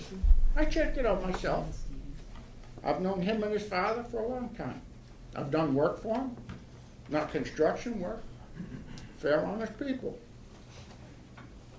So by the time zoning comes in, now you're saying you need extra permits for land that's already grandfathered under the existing Well, zoning. this is what we're gonna do, I understand that. Do you have to go back and get a permit for every 10 more feet of land you plan on taking sand out of? That's the question, is how much? What is substantial? Are you allowed a certain percentage growth every year? Or do you just have to subsist, oh, you gotta stay within that boundary? Some years are good, it's a seasonal business. Some years are good. As long as he's not shaking my house. He shakes my mother's house. Okay, please, It's not zoning, please, right? please, let's. Okay, let's continue on. But I have no problem. You know, it's gonna affect my land as well, but I'm willing to live with it. The zoning, if they talk about the problems, these problems with the, federal government. Why doesn't the federal government have a problem with it? And if they do, they take care of it. If he does wetlands problems, where's the Conservation Commission? They're charging taxes to him every year, he pays the taxes. Agricultural. So, Okay, it's open land. It's open land, but it's not the land. Okay. All right, Let's- all right. It's grandfathered as a gravel pit. Yeah, address the- Also, I hear this guy talking about changing existing uses by adding a garage. Do you change the existing use of a house by adding a garage? Yes. Gotta pull a permit. You gotta pull a permit. Who let him build a building without a permit? That's what we're trying to find out. I know. He got away with it. More power to him. It's a lot of money and a lot of headaches. Okay, sir. Yeah, I'm getting told to sit down by this good-looking woman over here. I'm 54 years old. I'm the oldest 54-year-old you're ever gonna meet. I've been in that area all my life, as were my parents, my father, and his father's before him. I'm getting told to sit down when she got out and spoke. Okay. Let's stay focused. I am. Okay. Having a good time. The trucks don't bother me. You know, the quality of the zoning, I have to put up with the quality of the zoning. When I was younger, I could look out the barn window and not see any lights. I see a lot of lights now. I see a lot of traffic. My mother's afraid to cross the road too often because of the traffic. But that doesn't matter. The trucks are perfect. I had trouble with one truck. He dropped a bunch of rock going up the road. Then they winged it into the hayfield. So, let me ask you a question. Yes. Your family sold the back portion of the land to Mr. Hilker in Yes. 1985. Yes. In 1985, shortly after that, he clear cut treated. Quite a bit of it, yeah. Treated part of, after he treated it, were they using it for any portion of that for sand and gravel I operations? believe they went right into it. You went right into it? It was legal. When they went right into it, they started pulling sand off the top Well, they layer of were sand? pushing stuff around, making it ready so they could go in. Okay. So well before 1987. Because he made a special point to show me, yep, we're already into your land. Okay. Thank you. Thank you. Anybody else? I have a question. There is a gas line going right across A100. Is that thing, not gonna worry us about it? I have no idea. What happened if that gas pipe ruptured? You'd have to talk to the gas company about that. It's actually Well, they're not here all the time, so they don't know about it. it's an oil pipeline, it goes through my parents' property. Yeah. I had the same question, I don't know, and, I wouldn't even know where to start. but again, the Shouldn't that be problem, something the the town looks problem into? comes down to the vibrations. And, I understand it. We're gonna let this guy speak. Jen, sir? My name is Gregory Smith. I Yep. live at 51 Potter Village Road. Okay, I abut the Hilka conglomerate, okay. the international conglomerate. I got 40 acres that abuts them. Yep. And I recall, well, I went to Shepherd Hill, graduated '79, went to college after that. I remember blasting back in the '80s. Okay. Okay? So it's been going on a long time. They own a lot of property, and it's gravel pit. And it's family owned. Yep. And this is about American as it gets. For real. Okay? I know everybody's got their own axe to grind. Okay? But for real, I swapped John a piece of property back about, I don't know, about 10 years ago. I owned a quarter of an acre over on his side, right down to the river. Yep. He owned a quarter of an acre across the road, across Lelandville. My property goes Potter Village, Lelandville, all the way around. So I got a mile's worth of frontage that I'm worried about trucks wrecking. Right. And I'm really not that worried. Okay. I drive oil for an oil company. Yep. I deliver fuel. Okay. So in the winter, I'm gonna tell you a little story about the Hilkers. My mother passed away this year, but she was pretty feisty before that. They lived there since 1967. And we had, I don't know, a couple winters ago. Remember the winter, all the roofs were caving in? Yes. Well, my mother was freaking out. There was like this much snow. And I'm out delivering oil 10, 15, 20 hours. And she's calling me and paging me and paging me and paging me, freaking out. I'm gonna get there when I get there, Ma. So I get back, find her. And the whole place is all shoveled out. I mean, really shoveled out. I'm like, what happened here? My mother comes to the door. She says, I don't need you. I called down the pit. They set up a crew. That's where I'm coming from. These people have been there a long, long, long time. I know that they're digging gravel. And they've been blasting and blasting and blasting for as long as I can remember. 51 Potter Village. It's right on Potter Village, right next to the bridge that may never get open. I don't know. That's the other thing they always get blamed for. Did you see they wrecked the bridge? I drive heavy equipment. I drive trucks. Yeah. They have an access in one way and out the other. There's no truck driver in the world that's gonna go over that bridge if you're using Hilker's Pit. You're gonna take the easy way in, and if you gotta go the other way, it's the easy way out. So, cutting trees on your own property, taking gravel on your own property, doing everything you've been doing overtly, common, customary, usual, again and again and again for all these years.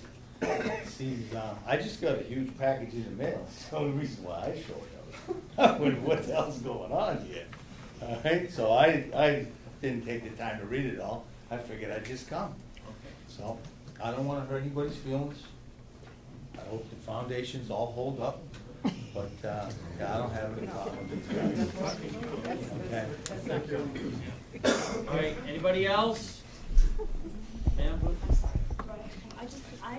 We're not debating whether Mr. Coker is a good man. He is a good man, he's running a good business, and anyone who just, he has employees, nobody's saying shut this business down.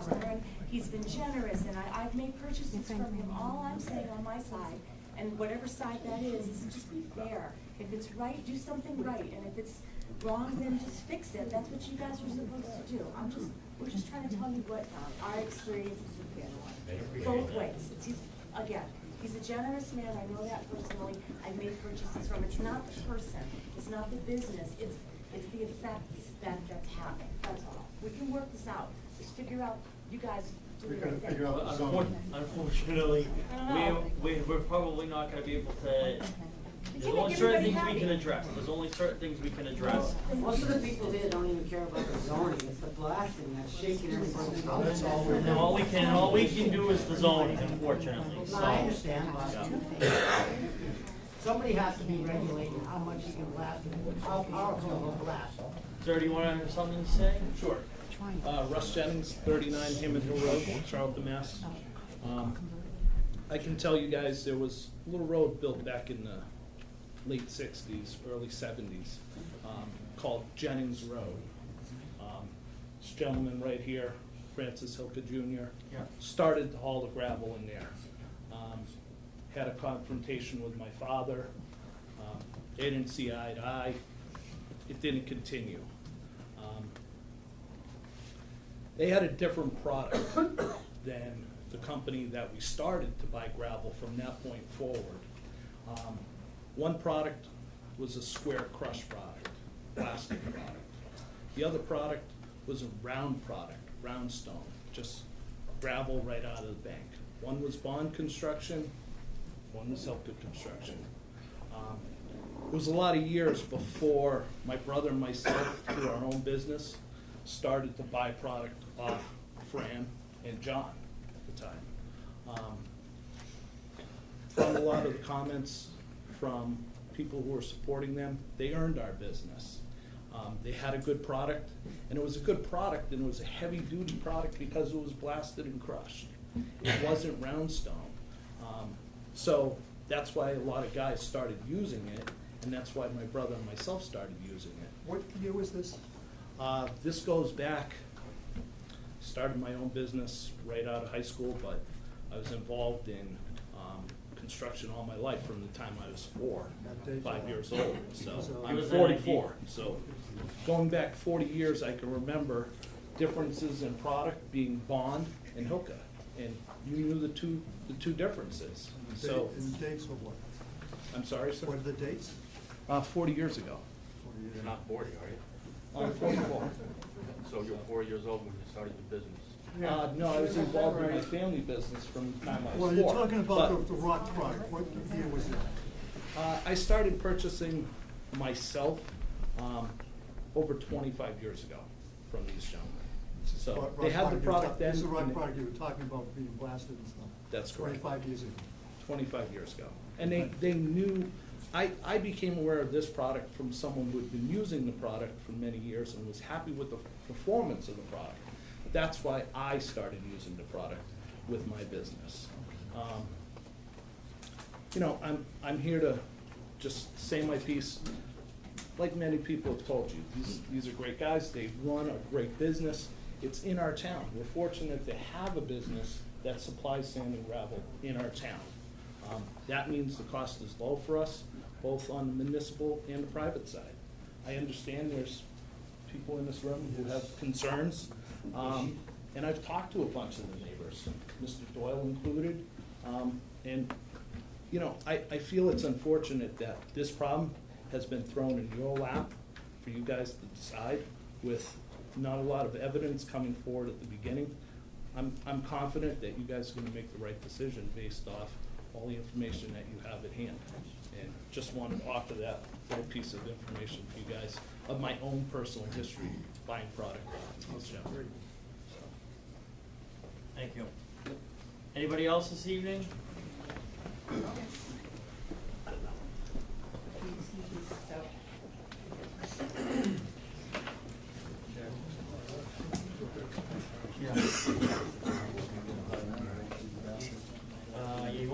We'll take a 5-minute recess.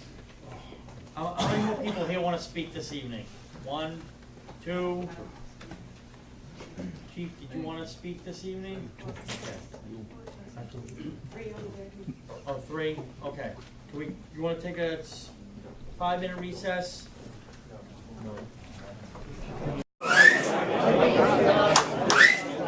Ladies and gentlemen.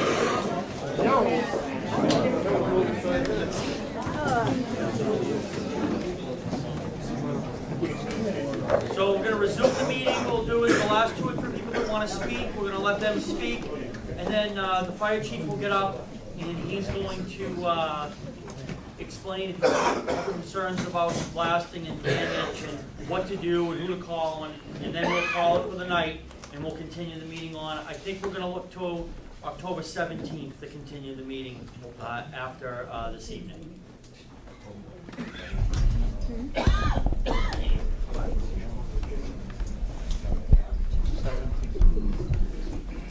Okay, so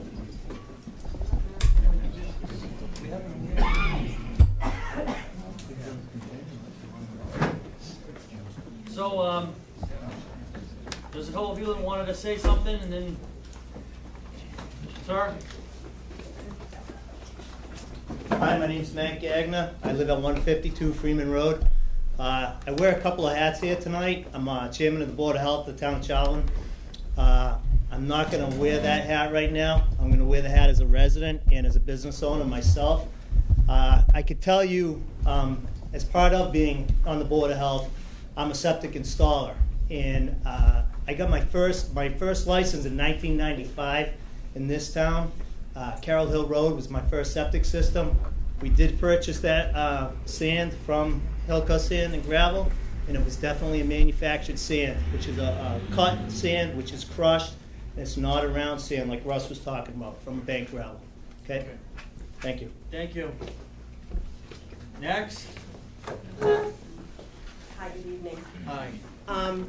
My name is Karen Hubeck-Kiley, and I'm the Chief Operating Officer with Bond Construction Corporation, and I was mentioned, and that's why I feel the need to come up and speak to you regarding our business dealings with Hilka Construction. We're a fourth-generation family-owned operation. They're a third-generation family-owned operation. And we've always been diversified, as we've been known as the rounded, we do have crushers, but we have never blasted. In all of my years that I've known the Hilkas, they have always had a manufactured sand, and they have always blasted. And how long would you say? Well, I have been full-time with the company for over 30 years. Okay. Thank you. Thank you very much. Next. Anybody else? Sir? Hi, my name is John Lane. I live in Northampton, Mass., which means I don't feel any of the blasting from Hilka. But I do have a connection with the Hilka family and with Charlton. We own the blacktop plant in Charlton, 130 Sturbridge Road. And my other family company is John S. Lane and Son. We operate the quarry in Oxford, Mass., which is, the crow flies not very far from the Hilka operation. We also operate 3 or 4 other operations, and I've been in a meeting that looks exactly like this. Seeing the 5 of you up there with, look like deer in headlights, and part of the room looking very upset, part of the room looking very supportive of a family company that's going on. And we went through this exact same process. And it sounds like you guys are doing a very good job of distilling down what's the actual zoning issue here of when was the operation, quote unquote, expanded, and did that expansion actually exceed the use? Now, the evidence that you've heard is whether or not this new piece of property constituted an expansion. Now, I'll argue that when a mining operation, any mining operation, sand and gravel or quarry, buys a piece of property, it's to buy the reserves. I'm fairly certain Franny Hilka knew exactly what he was buying when he bought that extra parcel in 1985. And if there's evidence of digging test pits back then, that's evidence that Hilka intended to use that as a quarry. If they drew roads around the outside of it or accessed it, that's evidence that that was going to be a future quarry. The question isn't what it looked like on the day that the zoning was applied. That's not the relevant question with a quarry, simply because a quarry consumes. Every bucket that a quarry consumes that's one bucket less than you would ever have if that's the test. The test is really, what's the intention of the person who bought the property? And in this case, buying that property, Franny knew exactly what he was buying. He was buying sand and the ledge below it. The sand comes off first. Well, actually, the overburden comes off. Those trees come off first, excuse me. Then the overburden, then the sand. Now, you can argue that then they should have just taken all the overburden off as soon as they bought it. But then you'd have, what, how many acres was that piece you bought, 85? 125. 120 acre parcel of stripped earth. And that's irresponsible quarrying. I would never suggest it, I would never do it. But yet, that's the clearest way that he could demonstrate that that would be the intent to quarry that property. But that's just not the right way to do it. And nobody does it that way. You dig test holes, you take samples, you see what the property is there. You make a guess too. You know, you may not know exactly what's there, but if you have a pretty good understanding that, yeah, there's sand on this side, there's sand on that side, there's gonna be sand for the whole thing, that's your test. That's whether or not that piece of property was ever intended to be quarried or mined or extracted. And my guess is it was. Now, I've heard a lot of complaints about blasting, and believe me, I've heard them all. I've heard exactly the same complaints.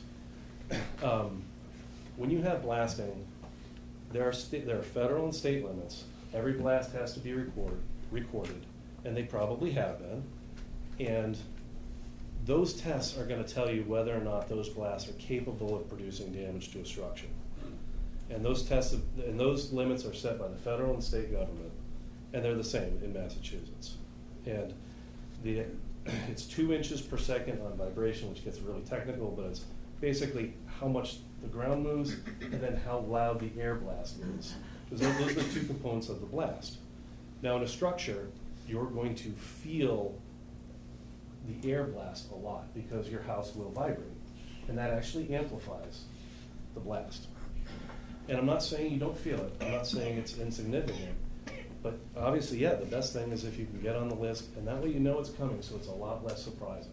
Yeah, excuse me, you seem like an expert. What about the cumulative effects of constantly doing this? I understand that 1, 2, you know, Right. neighbors building a pool, but if it's always happening and always no one's home and it's a constant feeding.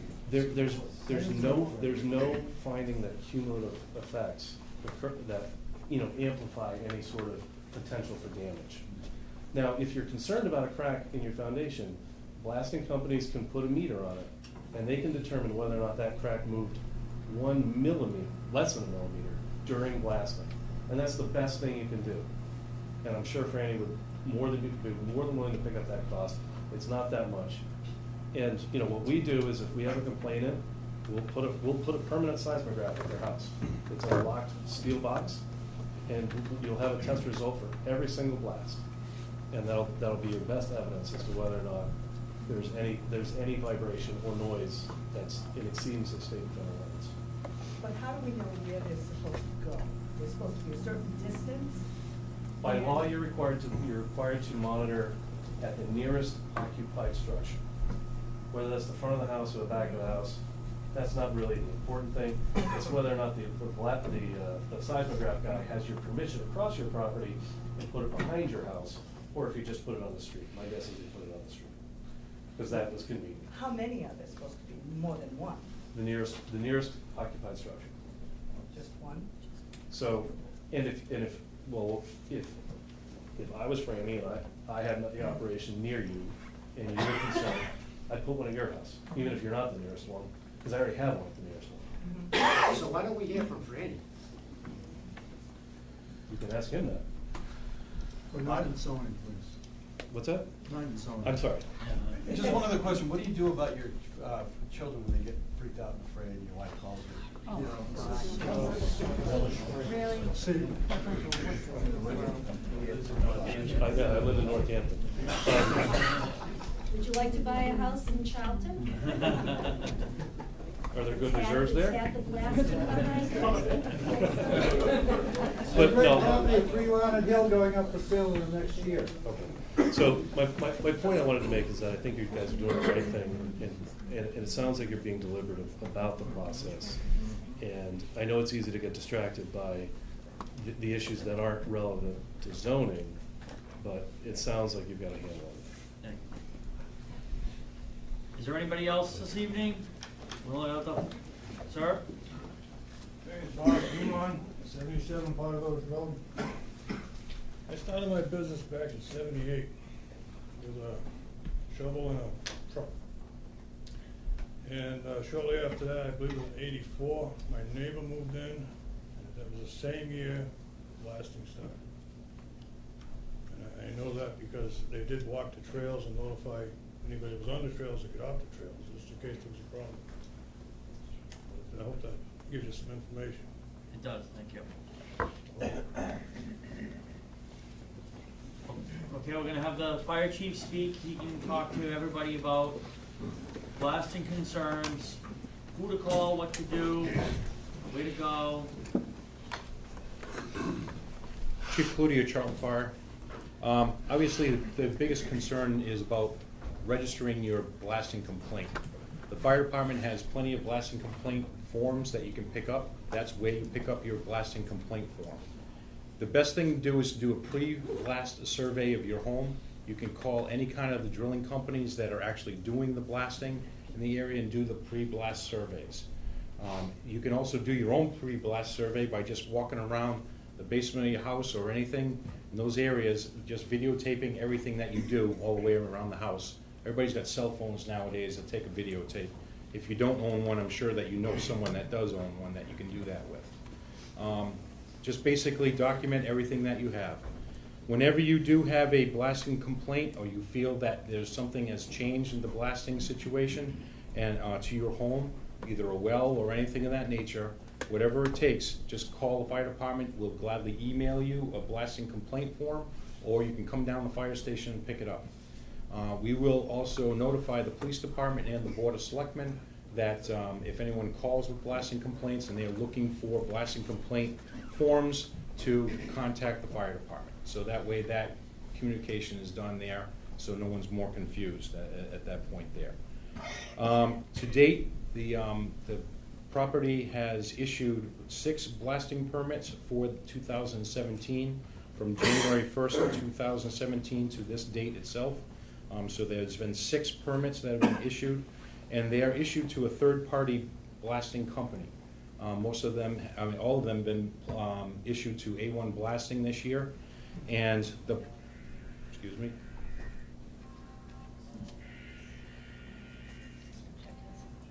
Sorry about that. The blasting complaints, the blasting permits have been issued. There's been 6 of them for this year at this point now. Whenever they do call for a blast, we go out there with our fire inspector. He monitors the blast, make sure that everything is okay. We receive then the blasting forms from the company, and those documents have been, a lot of them have been in the public requests that you've been asking for, so you've seen them as well, I'm sure. The biggest thing is, it sounds like if you want to get on a call list from the Hilkers, I can share that number with you. It's 508-248-3732, all right, 3732. It's not that tough to remember. Just give them a call, and they'll be able to put you on a blasting permit call list on the days that they're going to blast. Even if you're not home, you can still get a phone call from them. They'll leave a message on your phone as well. We try our best to make sure that all of their permits are in order. Make sure that the A1s blasters are certified and have current permits as well. And we do give them a 30-day blast permit for that time frame. Being that the cease and desist order came into effect, we ended up requiring that they could only blast in the 1995 map zone that we would be able to establish through the zoning board, through the zoning. And that's where we're allowing blasting at this time. We're not allowing anything further than that, and that's just basically an interpretation of our idea of where we are with the process. Does that mean that in the future we may issue permits out further? I don't know at this time. But right now you may still be feeling blasts, even though it's a cease and desist order, but they're blasting within the 90-95 mapping zone of that area. Which they have been doing for, obviously, for quite some time. So that was the determination of the fire department a couple of months ago, with the assistance of the board, with the zoning, to make sure that they could still work property, work within the zone that they've been working in for quite some time and blasting in for quite some time, but we're making that determination outside of that zone to try to help them with that process. So not only them, but the residents as well. The residents, we hear your complaints, we understand, we get the phone calls, we get that. They get recorded and basically put into the file. They are, recorded as well. Just call us, please, but don't yell at us. It's not our fault, okay? Please. I mean, if you have a complaint, just call us and say, hey, I'm complaining about the blasting, blah, blah, blah. Fine, perfect. We'll record it. Because we're not gonna record people just yelling at us, because most of the time, we can't understand it anyway. So, please don't do that. I'm a professional in this organization. People in this room are very much professionals as well, and would like to keep it at that level as well. So I appreciate your time. Do you have any other questions for me, Board? I don't, I think someone in the back does, so. I do. You say you've had 6 blasting permits this year? Correct. Well, I was on vacation the end of July, and since then, they've done at least 5.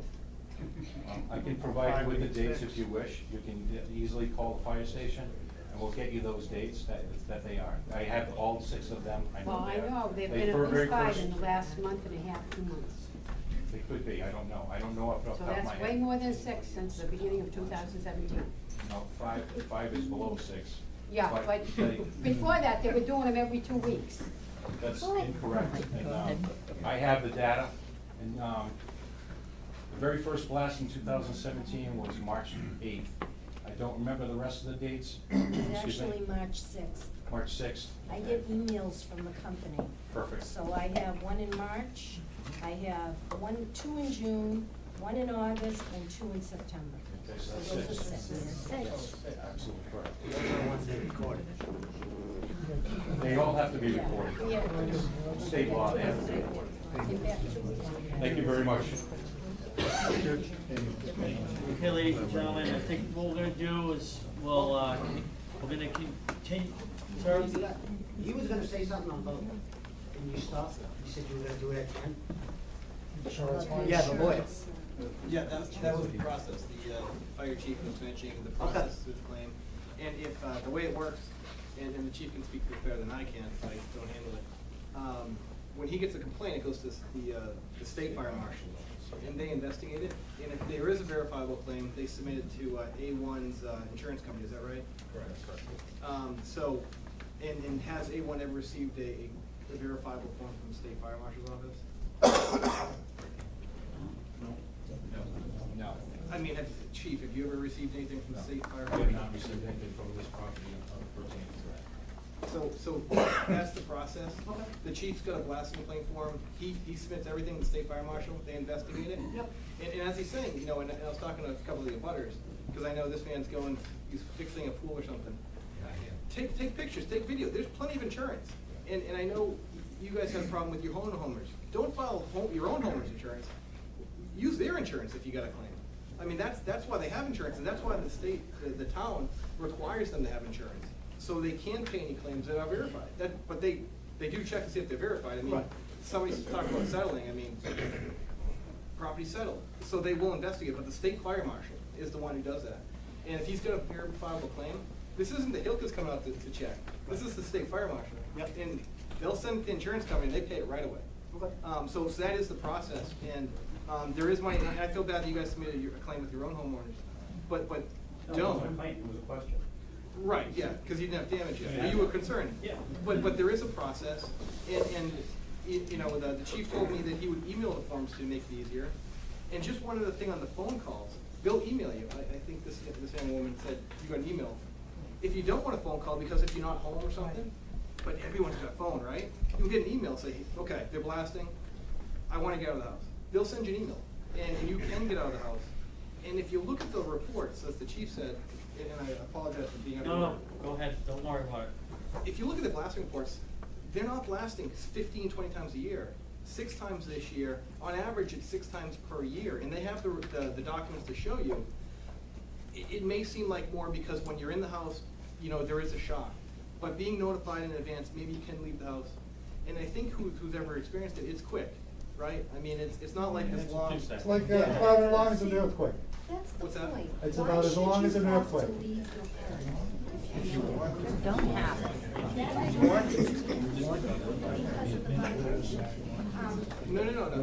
have the choice if you don't wanna, experience the vibration. Well, I wanna be here to see what's going on. Okay, then I'm not telling you to come. I'm saying you can. But what I'm saying is, if it's that much of a vibration, then that's Right, but everything is regulated by the state and federal, and they've, as the chief can attest, they've been within state regulations for every class. Kevin, can I have the number again? Sure. The number, the other chief? There's a number, 248-3732. 3732. Thank you. health issues. So the chief, the chair of the health department, is he still here? He left. He was gonna speak to health issues. I spoke to him tonight. He said he's never received a single health concern at this property. I don't know where he bolted off to, but he checked his records before the evening. I had just been with this tonight, and he checked all his records, never received a single health concern with anything they've ever done at the property. But I don't know where he is. He can attest that. Well, we get out of the area. And just, Oh, I'm sorry. yeah. Up here is also facts about blasting, okay? There's a whole box right here. Please come up, take one if you wish, share it, make as many copies as you want. This is from the State Fire Marshal's office. It will have everything that you really need to know about blasting, including what forms the blasting permit complaint form, damage complaint form as well. Okay, so please feel free, they're up here, you can take them back. Is there a telephone number? Sorry? Is there a telephone number that we needed? Yes. Telephone number, yeah, the marshal's, the fire marshal's office, telephone number is right on here. Yep, right on the very front. Thank you. Thank you. You're welcome. So what we're gonna do is, we'll continue it tonight. The zoning enforcement building inspector, he wants to make a comment, and then you guys will have the last say, yeah, so. So he'll go, then we'll go. And then we'll close the open hearing, we'll do our discussion, and we'll do our vote from there. And just, can I make one more comment, right? Absolutely. I'm a Boston lawyer, right? But that's my family. That's my brother-in-law, that's my father-in-law, that's my mother-in-law, my wife, my sister-in-law. I'm invested because it's I don't want to see their livelihoods destroyed. If you guys have a question, email me in the office, call my phone in the office. I'll get you an answer. If you want to go to them, give me a call. I check my phone, as my wife probably yells at me, 24 hours a day. I will get you an answer. If you guys have concerns, come to me. I will address it with them. They know I will. I'm hard on them. So at the next hearing, I'll bring plenty of cards. You can email me, you'll call me, you'll get a response. We want to work this out. We want to make, some sort of, they don't want to be bad neighbors. They want to be good neighbors, and I think there's a way to do that. So please call me if you want and chat. Nobody wants to wreck their business, they just want a home, we just want a home. I understand. That's No, all. I agree. Yep. Thank you very much. Okay, so, we're just gonna make a motion to all the documents submitted. I'll make a motion. I'll make a motion to accept all of them. Second. All in favor, say aye. Aye. Someone wanna make a motion to continue the hearing until October 17th? I'll make a motion to continue the hearing to October 7th. Second? All in favor, say aye. Aye. Cut it off. Thank you. Yeah, this is on the 17th, this is all we're gonna do, there's nothing else on the 17th, so hopefully we'll get through all of this.